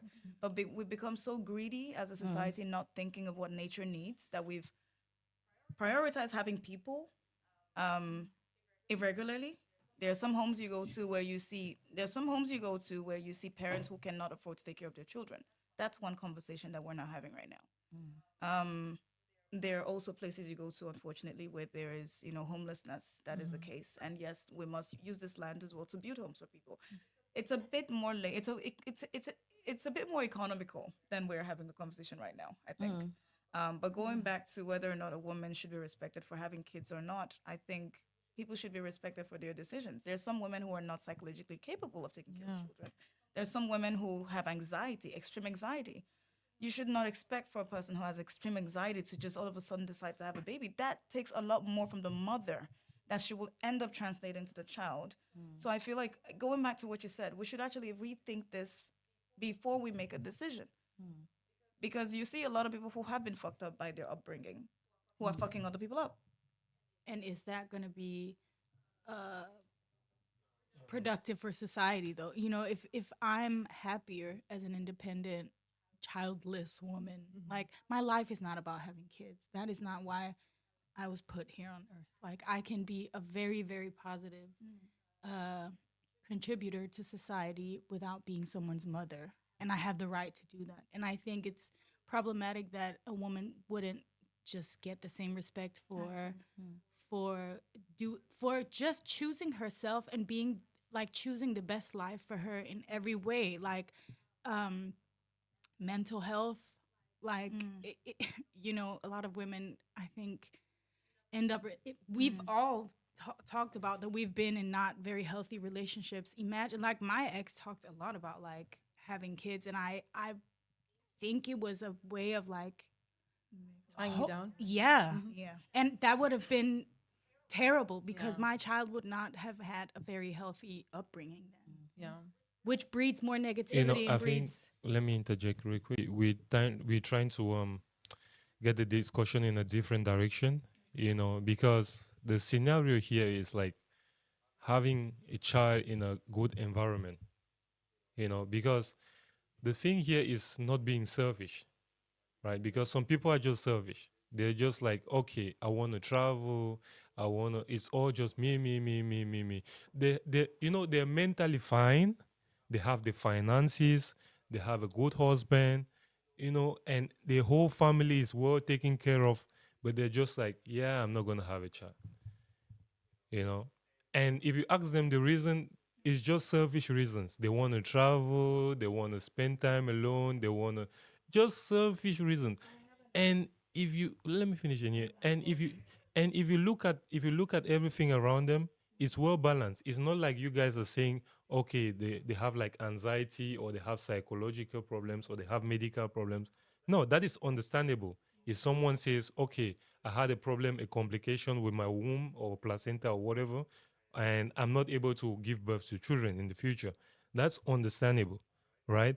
But then the problem comes in when you meet selfish women and they're just like, all right, no kids. But why is Or is it? that See, but selfish? yeah, that's the thing I don't like. I don't like this conversation with men specifically because it's our turn to choose and we don't have a choice. I hate that so much. Would you say the same for a man if a man chooses not to have kids, that he's selfish? Of course, Yeah, I agree too. he's selfish. I don't think it's I think selfishness. men want to create as for a man, this is how we think. It's about legacy. Chai. It's about who is going to continue in the next generation. True. And yeah, that's true. True. That's true. True. Tell me how your father in Nigeria thinks. Yeah, but my Is father is his my father. Yeah, I'm not my it's father. gonna be the same with me in the next generation, and it's gonna be the same with my son in the next generation. Maybe not. For the women it might be different, because you guys are the ones carrying the children, and you guys are the ones going through the burden for 9 months. If there's any complication, death, whatever, you guys are the ones suffering the trauma the most. But for us men, in the man's perspective, the way we see it is the most important thing, the most the top ranking role for women in society is to have birth and give birth to an offspring. What would you say is the most top ranking role for a man? Well, providing. Why is that top ranking if a woman can do it as well? Probably in the 9 months when you're carrying a baby. That's a short timing. What else? Maybe after that, if you need care and you're tired and exhausted. Because if we even look at it in the animal kingdom and shit like that, you're gonna see that once the woman gives birth, she's probably as weak as possible, as she's probably as low as she can go, and it's the man that needs to be around to make sure other animals don't come and But attack the then baby. I love that you said that because again, we're going back to the values yeah. of provide and protect Yeah. and all that. That if a woman sees 3 out of 3, she's like, yeah, let's do it. Or if she finds a value match, yeah, let's do it. But let's be realistic with But this yeah, because conversation. you said it's just 1 out of 3 Yeah. that fills that rule. Yeah, So what does that mean for the woman and the child? exactly. Well, if you can't find a man that can do that, by all means, stay single then. But you just said it. But that's what it comes back to is putting the blame on women for choosing. No, no, no, no. That's I said in the beginning. Listen, right? As remember, I said in the part where women are selfish. Women will have all of these things that I've just mentioned. They're still gonna refuse to have the kids. Do you think it's selfish? I love having not combative, but Yeah, question yeah, conversations we can learn from. yeah. Do you think it's selfish for a man to go into a relationship just to have a child? Because a lot of men do that. A lot of men date women for a year with the chase of wanting to have a child. And once they have that child, you become second priority. It's something we see even in our parents. It's something we see in today's society. It's something sadly I still see with a lot of relationships A lot of happening. men and the baby mamas, like And you have. it happens. Oh, sorry. Go ahead. No, it's okay. No, you go. You were speaking. Okay, Rivi, go ahead. No, I was Rivi, gonna say it start, yeah. happens the other way around too. Yeah. When even in a happy marriage, when a woman has a kid, like that kid is the number one priority. It's like Yeah. biological. It's like that whole process is like that kid is my number one priority, and the husband is the second. And so sometimes you just have to realize the reality of it. And in terms of the situation you said, if they're both honest about what they're looking for, then I don't see any problem with it. If, again, we're going back to if. It's about what happens in society versus what the ideal world looks like. A lot of men are going into relationships just to have a child with a woman who can take care of the child. That's manipulation. So we need Well, to if start. in the first place, and yeah, if you have that kind of man beside you, and then it's not the right person. No, again, we're going back to the if, the 1 out of 3, it's the Yeah, statistics, you gotta be in the 1 out of 3. Let's talk about the 1 out of 3 because that is where we wanna be That's where we wanna. That's where we're striving to be. 1 out of 3. Yeah, would gladly have cute babies with the 1 out I'll of have 3. water. What Get is you this one. 1 out of 3? I'm confused. Awesome, I- awesome. I'm confused. Yeah, the 1 out of 3 will be the man that checks your boxes Okay. Yeah. because the boxes are relative. I think, Yeah. right? Yeah, they're different for everyone. Yeah, Yeah, it's they're different. Yeah. It's different. But guys, let us know what you guys think about this point because it's been a very long point. Yeah, yeah. It's a good debate topic. We can go back and forth about this topic all night, bouncing. But yeah, let's move on to the next one because I feel like we're kind of talking about career right now, and we're talking about women getting into the workforce and all of these women doing shit all by themselves. So if the women are doing all of these things and having a very busy work schedule, right? Isn't it going to affect their relationships, their dating, and their future family situations? Mm, I would say, yeah, but I think it's also about balance. Like, cause if I have a busy work schedule, I would definitely make sure. Like, if I am looking for a relationship, I would definitely make sure to balance it out so it doesn't affect other aspects of my life. Cause just working is not the only thing that I know we've gotten our independence and whatnot, and we can work for a longer time. But it's like I'm also a woman. I would like to, if I have a relationship, I would like to spend time with my man. If I have kids, I would like to spend time with my kids. So it's just finding that balance. And I think that's where like a lot of people maybe struggle with, like being able to find that balance that works for you. And I think that's what people should actually strive more for, not just like, I'm just going I want, yeah, of course it doesn't take away from you being independent, you know. So it's like yeah, I would say if you have a balance, you know, I think that's superb. Yeah. Before I go, does anyone have anything to say to that point? Your own opinions. It mustn't be what she said. That because I also Yeah. struggle with that a long time, being in relationships and balancing work. And sometimes it's hard because you don't want your partner to feel invalidated, and you want to spend time with your partner. But I think it also goes back to the talk of balance you said, and also finding the person who fits your lifestyle as well. You Exactly. just have to be Yeah. genuine with yourself and honest. Maybe Tony, Jesus, that name. Maybe Tony, as great as Tony is not the guy who will understand that you work 9 to 5, you know. And Tony might, his love language might be, you know, quality time. And I'm not saying you shouldn't find time to give to Tony, but if you know you cannot give that to Tony, don't go into a relationship with Tony to begin with.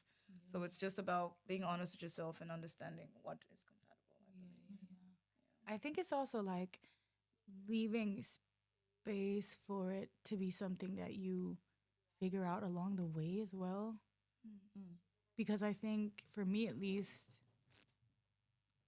one thing is looking at my parents and maybe other examples, but and you use that as a blueprint to a certain degree, but then when you are in the actual situation yourself, you might figure or find out that actually this doesn't work for me. I need it to be different. And I think it's obviously about like being honest um from the beginning, but also I don't know, just allowing space for it to be a conversation throughout the relationship as well and throughout your life, I guess. So it's not like a I don't know, a static thing. Yeah. Yeah. And yes, if you're going to have children, of course, you will adjust.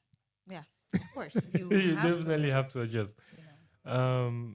So, what I wanted to hear from you ladies is, does it or does it not? Is it a yes or no? Like, what do you mean? Can you? The question was, does a busy work schedule affect a woman's time for her family, dating life, and Yes. future? Yes, it will. It Of does, right? course. Of course. Of course, it will. Yeah.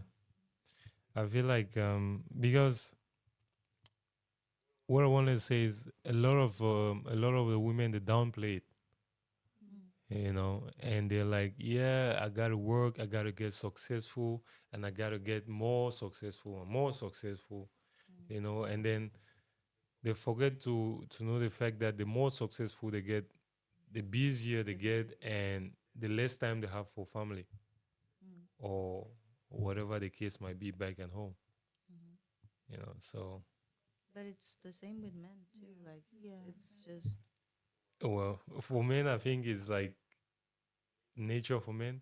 No. even See, if yeah, yeah, you let's can call it nature, but it doesn't change the fact that it has the same effect. Yeah, it does have the same effect, but for us, we consider it in a different way. Like, okay, this is my role. Sure, but the effect still stands. You know, it's like It does, it does. I haven't refused the fact, but I know that's how you that consider yeah, it, yeah. but the way but I feel like women also consider that. yeah. You know, if you're a very, very, very busy man that you're only working to yes sustain your family, but you're spending less time with the family. So it's just like, yeah, maybe you are building this legacy, but how does that affect the people, your children, your wife? You know, I think it's that's why I say balance is very necessary because it's more acceptable for men because it's, I guess, like you say, the role of the man, you know, but it's still detrimental to the household. So I think more focusing on the balance. You can still be a hardworking man and still try to find. I mean, it does exist. It's not like it doesn't exist, you Of know. course, of course. So and just so I feel like that we should look at the examples of what works. You know how when you see happy household, I'm guessing we have people in our lives that you know you're like, okay, I want to I want to achieve maybe this one day, you Yeah. know. So it's just like looking at how they made that work, and just take the things that you can take from that and add on your own, and then try to find your own way. Yeah. Maybe what about you? What are your thoughts on this? Mm. The question again? Does a busy work schedule affect a woman's time for family? Absolutely. Like I think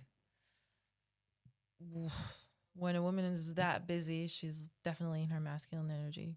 Like she's admitting a lot of masculine energy, and I don't know. I just feel like you can't really enjoy a relationship that well if you're always so busy, so consumed with work, as well. Because yes, women have to be masculine in their work, and that's fine. Um, but I think in a relationship, there's like something else that you have to bring, or that you bring, that is part of the yin and yang of a beautiful relationship, which is that femininity. I don't like, yeah, I hate this notion. I work in HR and I hate this notion where when a woman works hard and has goals and all of this, she is in her, no, she's not in her masculine energy. She's allowed to be ambitious. No, yeah. She's allowed to dream. Mm-hmm. It has a lot more to dream, more so than being masculine. Yeah. Lots of women dream of traveling to space. These are still dreams that men share as well. Lots of women dream of being Barbie.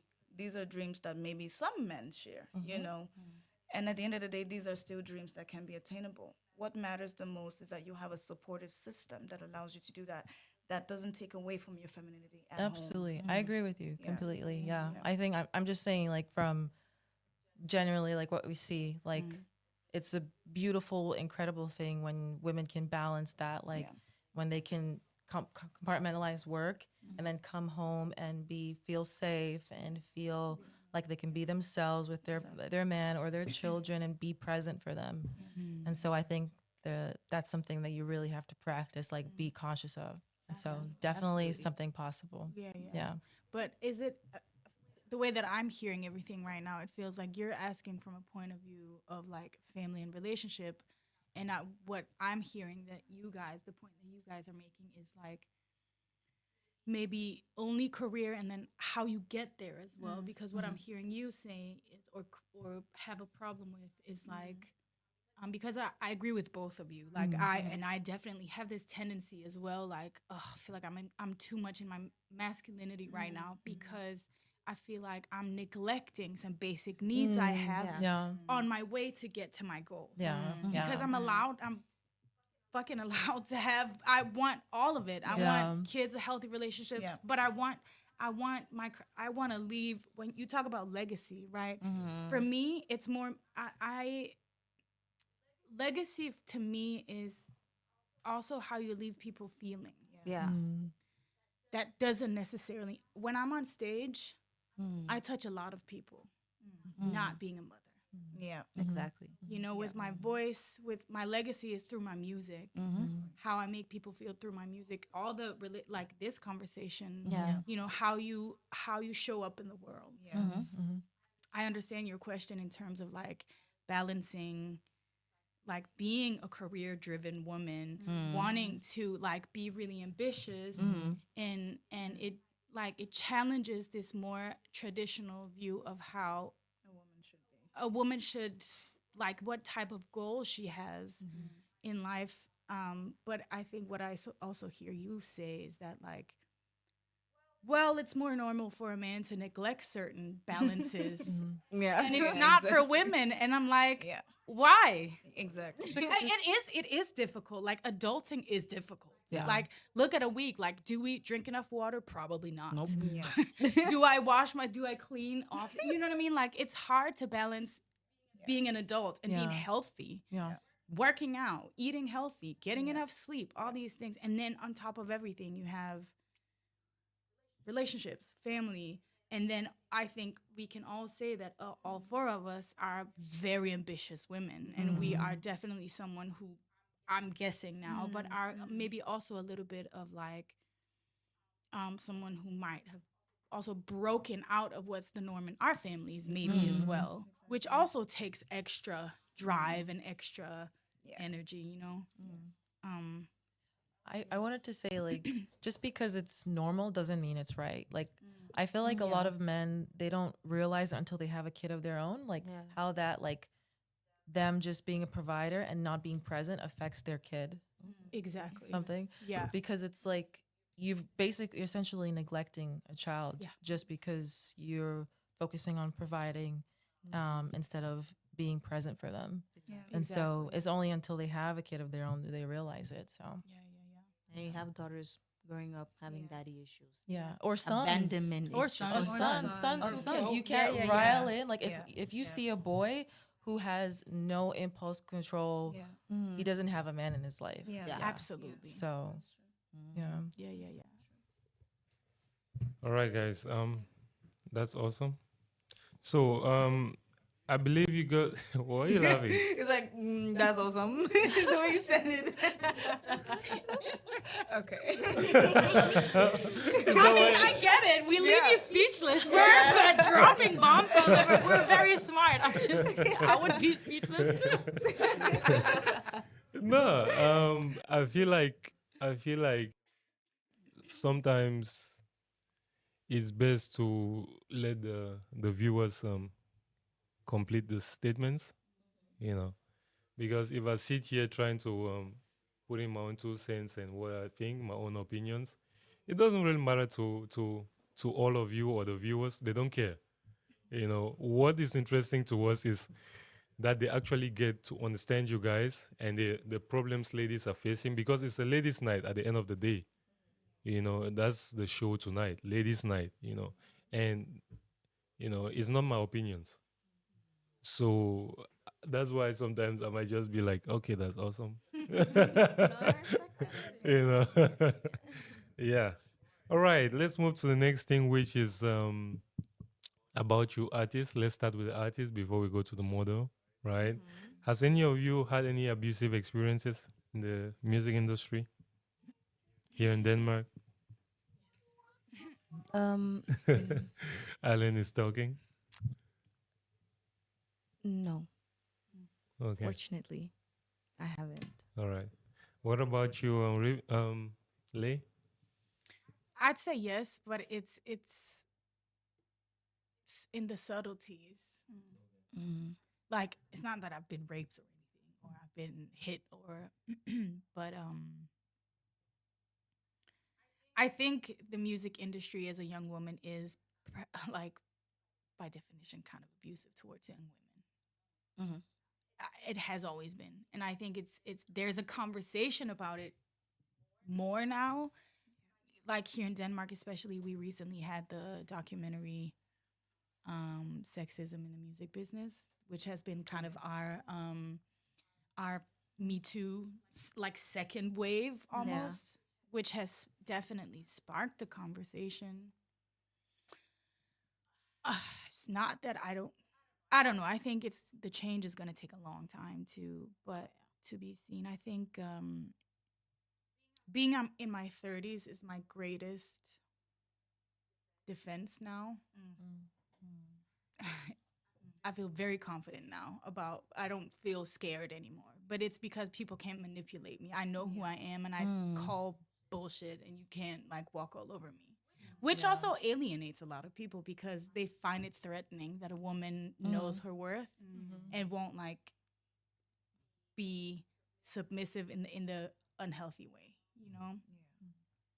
But I think the abuse has come from like the subtleties, which is always like like sexual harassment and abuse is usually I think the worst form is like only in words, you know. Like one that stuck with me that has taken me like probably over 10 years to realize how toxic it was and how degrading it was this manager from a pretty big artist that was interested in signing me said that, oh, it's great about you because the great thing about you is like you're fuckable and huckable. Whoa. And the messed up part is back then when I was so much younger, I took it as a huge compliment.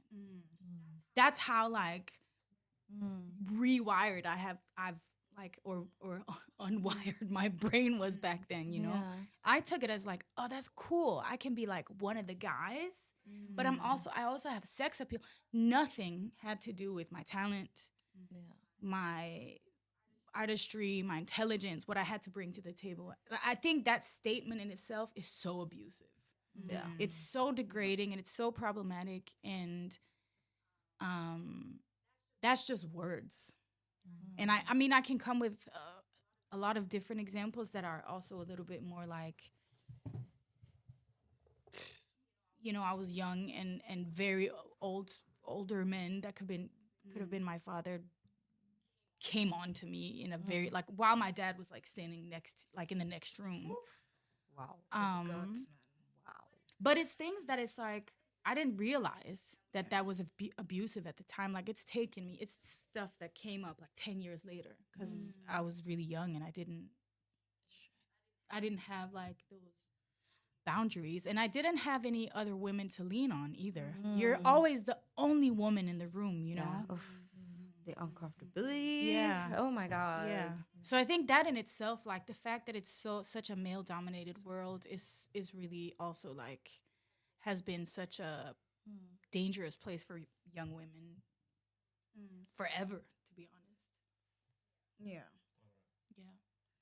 yeah. I think the industry at large definitely more male dominated, but at the same time, it's the men who are making the decisions a lot of times. So I hate that it's not just the industry that this behavior occurs. The whole idea of being cutesy all the time, you know. To get what I need to be cutesy. If I'm me, who usually carries a bitch face, by the way, I've accepted it now. Half of the actually most of the time I'm taken seriously. I'm not gonna make up a story and say, oh, I've been abused or no, but I observe that this is not something that's common for other women. Yeah. I observe that women who are a bit more, not necessarily up, you know, they're not aggressive. They're not. I don't like that term aggressive so much. They're not up forward with what they want. You know, they're not up. Yeah, they don't speak up. They're the ones who are bullied. They're the ones who are called bitches. They're the ones who, when they say no, you know, their music does not get released. They're the ones who, when they complain, there's a problem. So I'm happy that, you know, having you in the industry, like these are people I can talk to and be like, hey, this is what's going on. There's this artist that's amazing. I think we should maybe take her under our wing and maybe try to coach her. Like these are people you can do that with because now you have women who are actually looking out for other women in the industry. Exactly. And that's what we need more of. We don't need women to compete, especially, come on, Denmark is not a big country. Yeah. You know, competition is great when it's healthy. Yeah.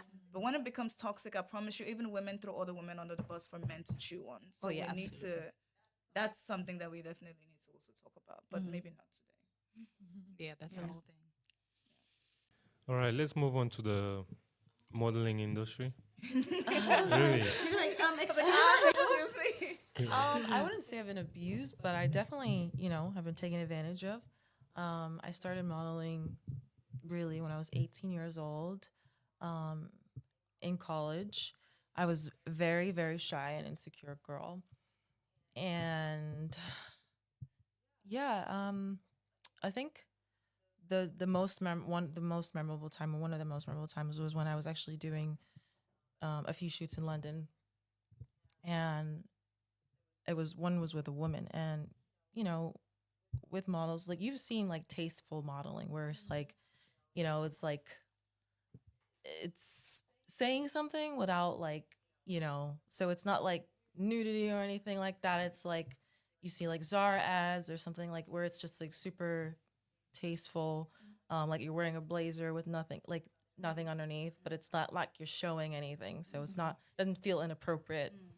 So I was doing this shoot with this lady, and I always thought if I have a woman as a photographer, I'll feel safe. Like she's not gonna try and take advantage of me.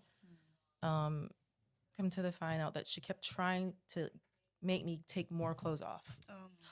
And my ex, who I was telling about, he actually really protected me, you know, and because I was very insecure. Where I was like, okay, well, I have to do this to get in the industry. Like you see Instagram, you see it's all nudity or it's all this, and it was nothing like that. But it was like, it feels like this is what you have to do to get to where you want to be, and it was only until my ex told me like, Rivi, this like is this what you want? Like think, and he really helped me like see like I was falling down like this really nasty trap of doing things to get doing things I thought would help me get to where I want. And I'm really grateful for him for helping me. So now I have a lot more values. I don't do things I don't feel comfortable with. Hurts even more when it's a woman. Yeah, of course. Yeah, yeah. I also had like modeling. I had a very weird experience. Um, yeah, that was definitely across all my boundaries. I was doing this shoot for. I wouldn't. It wasn't that like a big brand or anything, but I loved their work and I was so excited to be like casted. And then the photographer already like just his aura was just I was we were not I was not vibing off his energy, you know. And I just always like kind of like kept my distance a little bit. And then we doing the shoot, he started like he was like, yeah, we're gonna take like close-ups and whatnot. And then I had to like I wore this like t-shirt. And I mean I had already gotten the rules and the guidelines for how the shoot was gonna go, so I knew like if you tell me something else, I don't think that's you know. So he just kept like insisting on like me taking off my shirt, you know, and I was like, I don't think that they don't. I didn't see that written anywhere. And he was like, no, no, no, that's just part of it. Like you know, don't feel. I don't want you to feel anyway. Like it's nothing. Just take off your shirt. And I felt so pressured, you know. And I was just like looking around and I was just like trying to like have eye contact with somebody and nobody. And I felt like even the people just working there, like even the women, you know, they were just like, and the only person who actually help me out was this guy. I think he was like the runner, and he just came in. He was just like, no, no. Like I was shocked. Like he was just like, no, we're done, you know. And I felt like I felt so protected there. I was like, wow, okay, you know, yeah, like similar. Even the women didn't help. That hurt definitely. So it was just like I was just like happy that there was like one person, you know, whether it was a man or not. Like I was surprised that it was the only other guy who saw that there was something wrong with what this guy was trying to do. And that did definitely created a lot of like anxiety for me when it came when I got like offered anything concerning like modeling. I was just like, you know, I missed out on a lot of like opportunities because I just felt like, what if this was to happen again? Because I froze. I couldn't do anything. You know, it's like your body goes into like defense mode. You know, especially if you've experienced abuse before, it's like it's just like you get reminded of that uncomfortable situation and you feel helpless. You know, so that definitely, yeah, I think it's something that happens too often in the music industry, modeling, acting, you know, it's too problematic that we have a lot of people taking advantage of other people just because they know they can get away with it. You know, people are not getting held accountable enough. You know, it's just you talk about it and then it's just like, you know, yeah. So yeah, I wanted to share that as well. Thanks for sharing. Interesting. All right. Thank you so much, ladies. So this would tie to the previous thing we're discussing about. Probably or probably not.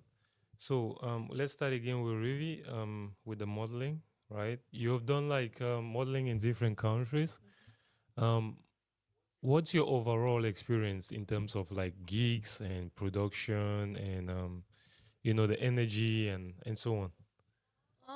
I mean, the one thing I've noticed that I think a lot of people wouldn't think of is like models are some of the kindest people I've ever met. Like I did a lot of runway shows in New York, and the women were incredibly supportive and kind. Like people think that women are so bickering and they want each other to fail, but it's not the case at all. So yeah, women are just models in general, very supportive of each other. They want each other to win.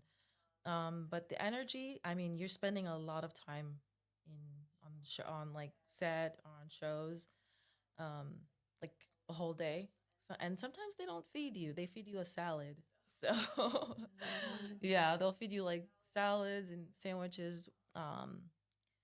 But yeah, I mean, but it's fun. It's fun. This is my passion. This is something I love. I love doing it, and I wouldn't have it any other way. Won't you consider that as part of the abuse? No, I mean, well, I mean, you don't want to have like a heavy meal like when you're walking the runway anyway. Like, But it's salad. I mean, it's like you could have multiple salads. I also think because I used to have a friend who used to do high end modeling, and she started managing as well. And one thing she would say about the feeding is that a lot of models are on a diet, Yeah, so they try to find the average balance. I think in a way, but the sandwiches though, yeah. yeah, They give you sandwiches, salads. But I mean, I think it's actually it's not a bad thing because you really don't want to feel like uncomfortable in the clothes that you're gonna be wearing. So I feel the same when I have to sing. Like I don't eat before I have to sing. yeah. For a lot of Oh yeah. Yeah. Would that be? No. No, I'm saying yeah. Like, is that your experience in the music industry? Because we'll be talking about music now. What's your experience? in You general. don't eat before you sing? No, because you have to use your abs for Yeah. support of the voice. So if you're digesting, you're like gonna burp all the time. Yeah. Like you're not gonna be able to like engage your muscles the right way. And then it's also like when you're digesting, you're tired. Right before you have to, like, I'd say like 2, sometimes 3 hours. I just like snack Yeah. 2 to 3 hours before I have to perform, and then I'll have my meal afterwards. But I won't eat like right before I have to perform. It'll make you like tired and sluggish. That's not the industry. It's just like a performance thing. I don't know. Exactly. I think for me, it's like because I actually struggle with a lot of like appetite problems. Yeah. So because if I sometimes like I would like I could now it's way better, but like I could go for a day without eating and don't even feel a thing, right? And but when having a show, it's like of course I don't eat like I can't you can't eat a full meal and expect to have like a a full blown perform like that's no, don't do that. But because I do have these appetite problems, I try to find like I will eat like it could be a heavy like not heavy but like something that has substance but in small quantities. And because that help because I don't like to be too hungry on stage either. It's like I'm singing but I'm thinking about that fufu. It's like, if I eat that One soup. that small soup, oh my god, it makes so much difference. So it's like for me, I definitely always have to like just balance it out. It's like okay, right before, like maybe let's say maybe an hour or two before I eat my small eba, and but like 20 minutes or so, if I can feel the hunger, I just like you said, like just snack it up, eat some nuts and always like have my tea on stage. Yeah. So I would say that's it for me. No, it's the same. It's the same thing. Just don't eat a lot if you're gonna. Just don't do it. Another thing is you're definitely gonna be so tired on stage. If you're the type that moves, you're gonna be super tired within the first 15 minutes because your body's doing its own thing and you're trying to force it to do another. But just Like it's the same thing. Like you have to go work out and you eat a big bowl of rice. Literally, Your it's the motivation exact is same. gone, Yeah, gone, yeah. you know? You want to go to It's sleep. gone. You want to go Exactly. sleep. That's true. Yeah. Yeah. Was that the question though? I feel like you said, "How what is was the the question? industry?" Yeah. For her, it was like, yeah, yeah. You guys were talking. You mentioned one point about food, the other just corroborated, and because the question was just the overall experience, like in the music industry. So that was basically the question. Yeah, that is a big question. Do you still want us to answer that? Oh, I have a question for you, ladies. Like, Yeah. do you think that, like, as artists, like, there's still a lot of push for you to like lean into like sex appeal and like be sexy all the time. Yeah. I don't know what type of music you sing, if it's like gospel or R&B, whatever. I think the short answer is yes. Yeah. In my opinion, I think, however, like there's there is like I mentioned SZA earlier before we started. Like I really love her balance of like leaning into.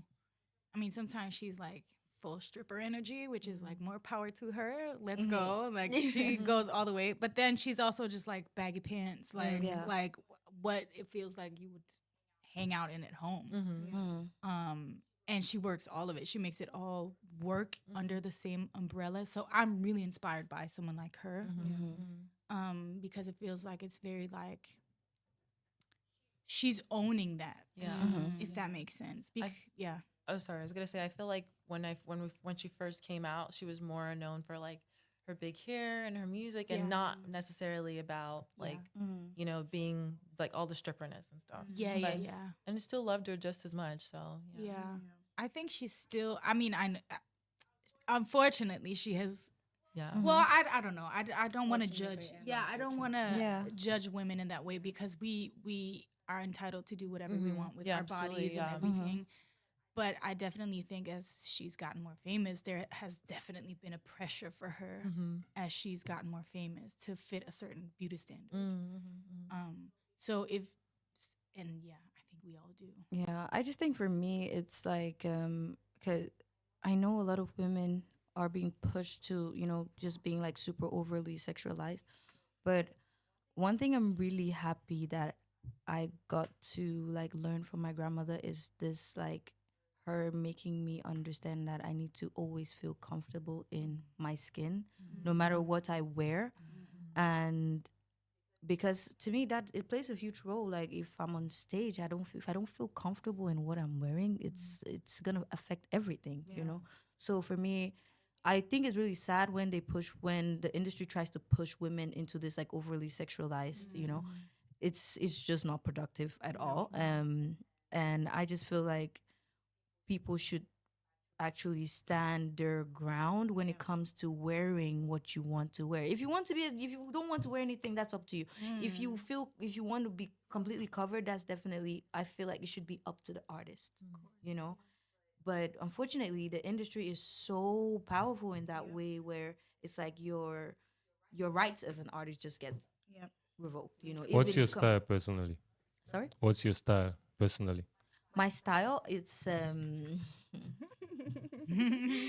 I was very inspired by my elder brother and my dad and also my mom growing up, So I felt like I was definitely like, honestly, all the baby pictures of me, it's like I look like a little boy from the 90s, in my baggy, like you would always see me and my cousins, we're always, so I've always loved that whole like baggy, big clothes vibe. But then I looked at my mom, I was like, okay, I can also look like that. Absolutely, so it's like, I like to be able to switch in between, Same. So, because I would feel comfortable regardless, as long as I'm the one making the decision, So it's like, I would say it's in touch, it's feminine, masculine. It's both. Yeah. It depends on the day, honestly. Yeah. Yeah, because I could have a show where you'd be like, wait, is that the same? I could come out dressed like you. Exactly. And then the next show, I would come out, okay, dressing more, Yeah. Yes. So, and you get the same person, you still get the same energy. So that's why I feel like it's so important for us artists to like, as much as you can, like stay true to that, because it holds so much to our performance. Imagine wearing a dress where you always have to fix your bra. You're concentrated on the bra and the note that you have to hit.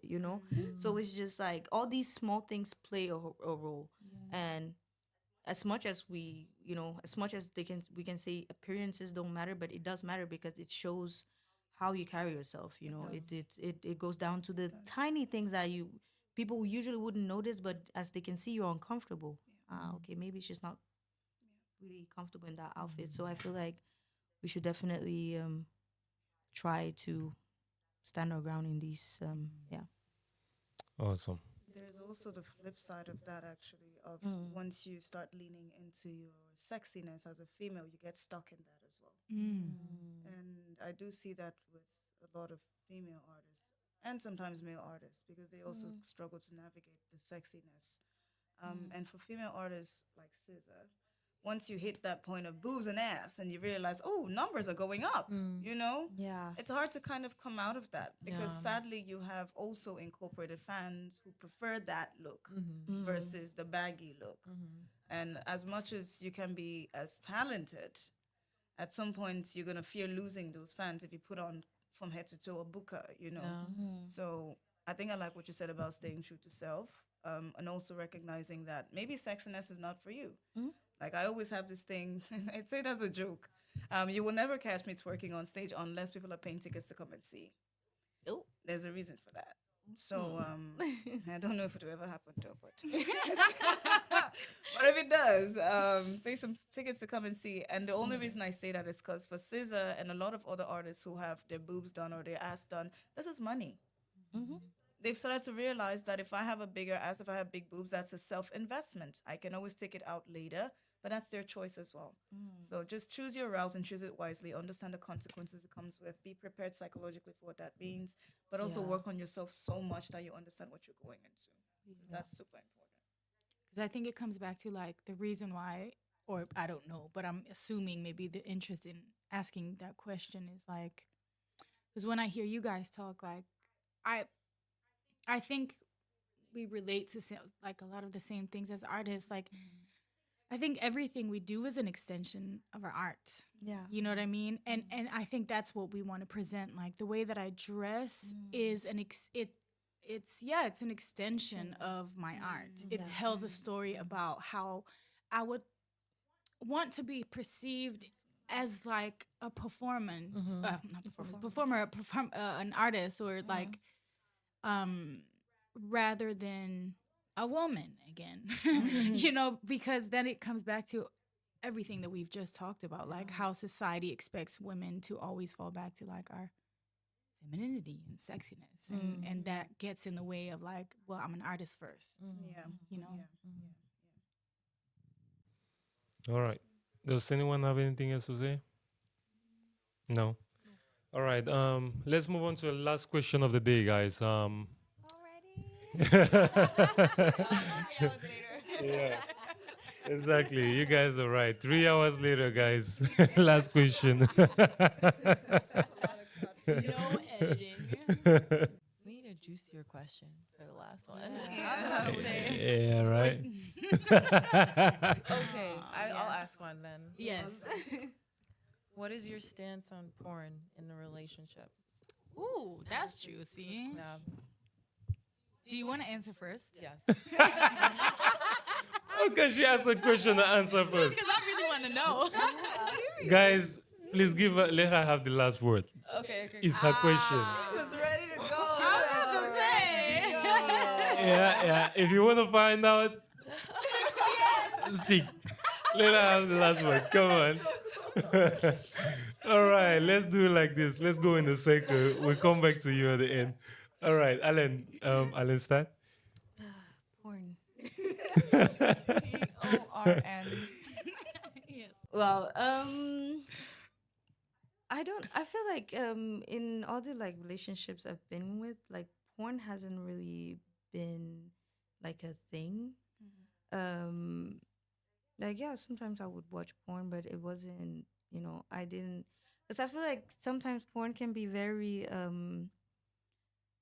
what's the word, misleading when it comes to intimacy, because I feel like a lot of people, like if you go to porn to like, yeah, sure, if you want to spice up, certain things, yeah, sure, but I feel like people mistaken how so weird talking about porn. You got this. You got this. Look at me People holding my chair. mistaking like what like being intimate and like having like this like sexual experience with your partner, like an intimate sexual experience with your partner, with what we see online, that's like two actors just just overly You know, I think that creates a lot of problems for both women and men Yeah. in the what's the word, in the performance part, you know, because I've like I have maybe had one experience where I felt like my partner felt like he had to overperform in order to satisfy me because he, I guess, probably watched a lot of porn. And I was just like, well, you don't have to do all that, you know? And it became like this. Then he then felt like, oh, maybe I'm not satisfying her needs enough, you know?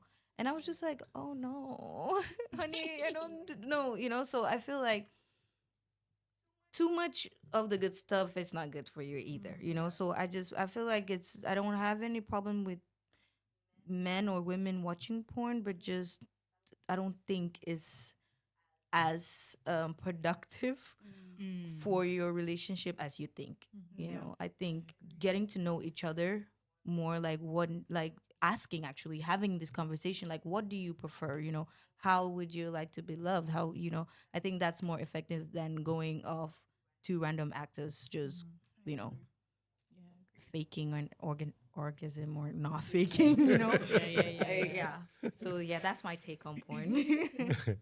A lot of what you said, I agree with. Actually, I'm personally not a big fan of porn. I think it's personally a weird thing to just look at two people insert genitalia together. Of course, in my teenage years, there was a lot of addiction because you discover this new thing and oh wow, you can do this and you can do that. But eventually, you start to realize that becomes an addiction and that fucks with your mind. And now you are hypersexualizing so many things you should not be sexualizing. And you confuse lust for love, and you Yeah. confuse infatuation for love. There's so much that porn does to us psychologically that we don't know about. But I also love what you talked about intimacy, because Yeah. I've detoxed so much from porn now that when I'm with someone, oh my gosh, your smell turns me on. Exactly. Like the vibration that I feel when I touch your skin turns me on. Like these are the things you don't feel when you are in that world of pornography. Yeah. So, and also discovering the person and what they like, and oh, you've never Exactly. experienced this before, and it's just so much more sexy and intimate and intense Yeah. when you take out pornography from the picture. Absolutely. Awesome. Lee? I mean, I really agree with what you guys both said. Yeah, I think it's the conversation that needs to be had that's really important. I think, again, like it's going to be individually for every person, every relationship, but I think it's important that shame is just not so much a thing, Yeah. because it's I've been guilty of doing that. Like I've been shaming some of my exes for where I was like, why are you watching so much porn? And because it was an insecurity of mine, obviously, and I thought something was wrong with me. So I think, it's also important not to like create an environment where when you have the talk about like intimacy, porn, wants and needs, that it's a safe space, regardless of what that looks like, what the balance is for each person. Absolutely. I think, I can't talk for everyone, and I don't know what the perfect balance is. Maybe it's something that's introduced as a couple, something that you watch together, if that's comfortable for both parties. Maybe it's more something for like self-pleasure, which is also important to like respect, I think. I think it's just important that it's just a healthy conversation. Yeah. With respect and no shame. And then, but I really agree with what you said. I think I would hope that in my relationship, hopefully, there is maybe less of a need for it, just in general. In the beginning, at least, because like you said, like when you're really curious about your partner, that and especially when you're building intimacy, I would hope that would feel like all consuming, Yeah. and you're not also needing the images of like strangers Yeah. that you're not being intimate with. But yeah. Because porn does fuck up a lot of relationships. Like, let's let's not get it twisted. There are people who are married, even older adults who are married, especially women, who, when you ask them, when was the last time you had sex, they will tell you it's been a while. Even women of our age, what are we talking about? Because they've started to realize that sex is no longer fun because this man just does all these performances like number one, number three, number five. He sticks to the regimen. It's like, yeah.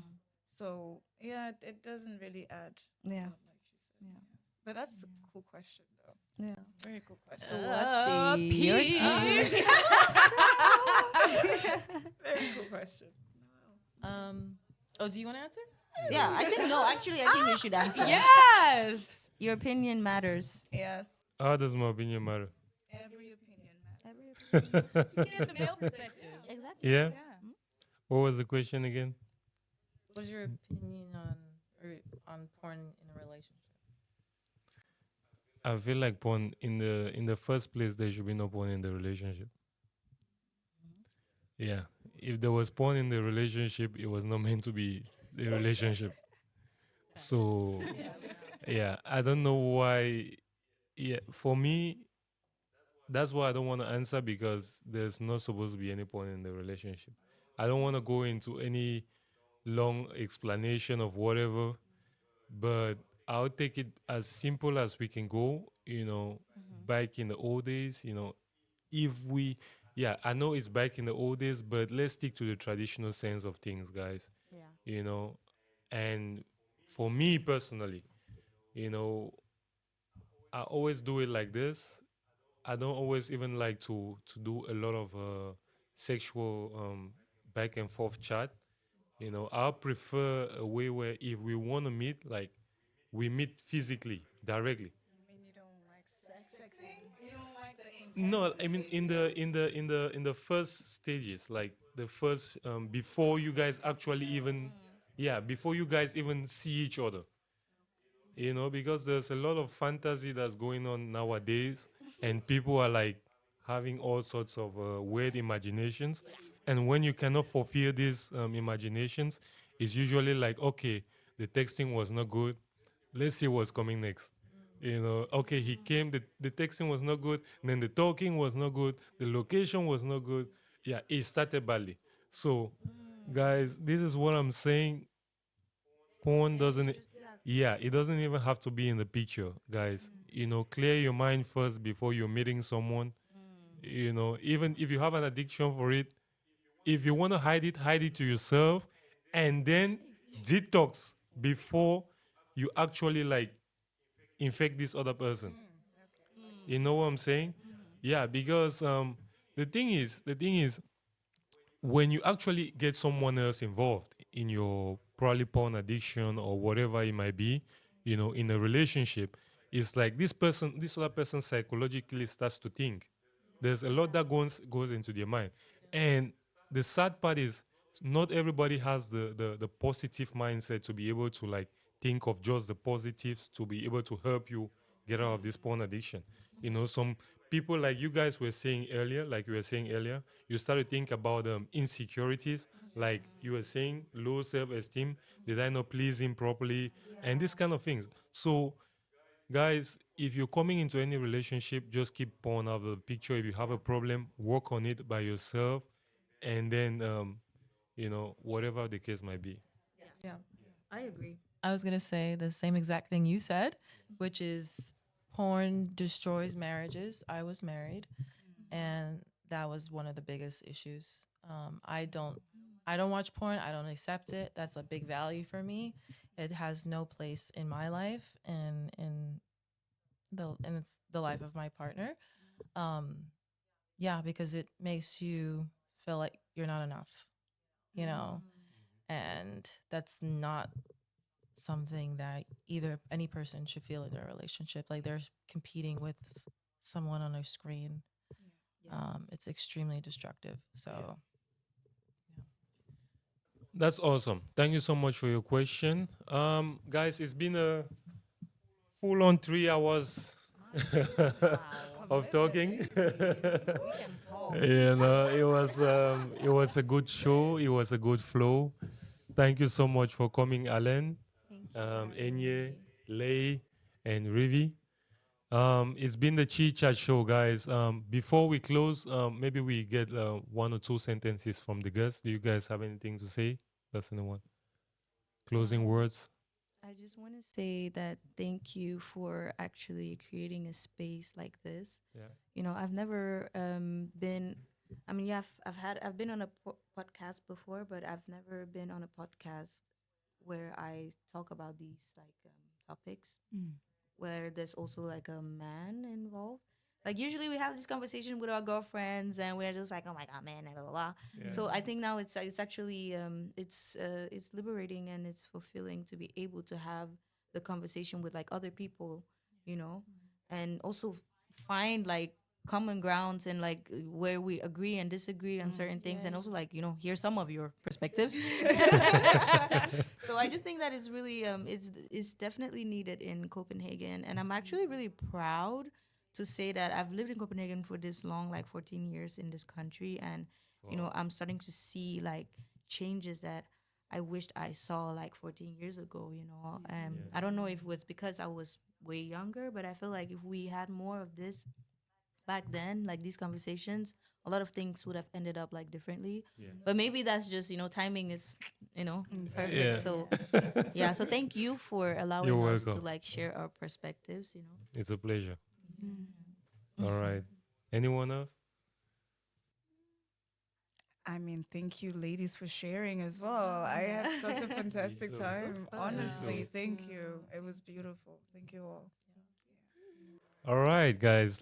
It's been the Chi Chat show. Thank you so much for watching to the end. Do not forget to like, share, and subscribe.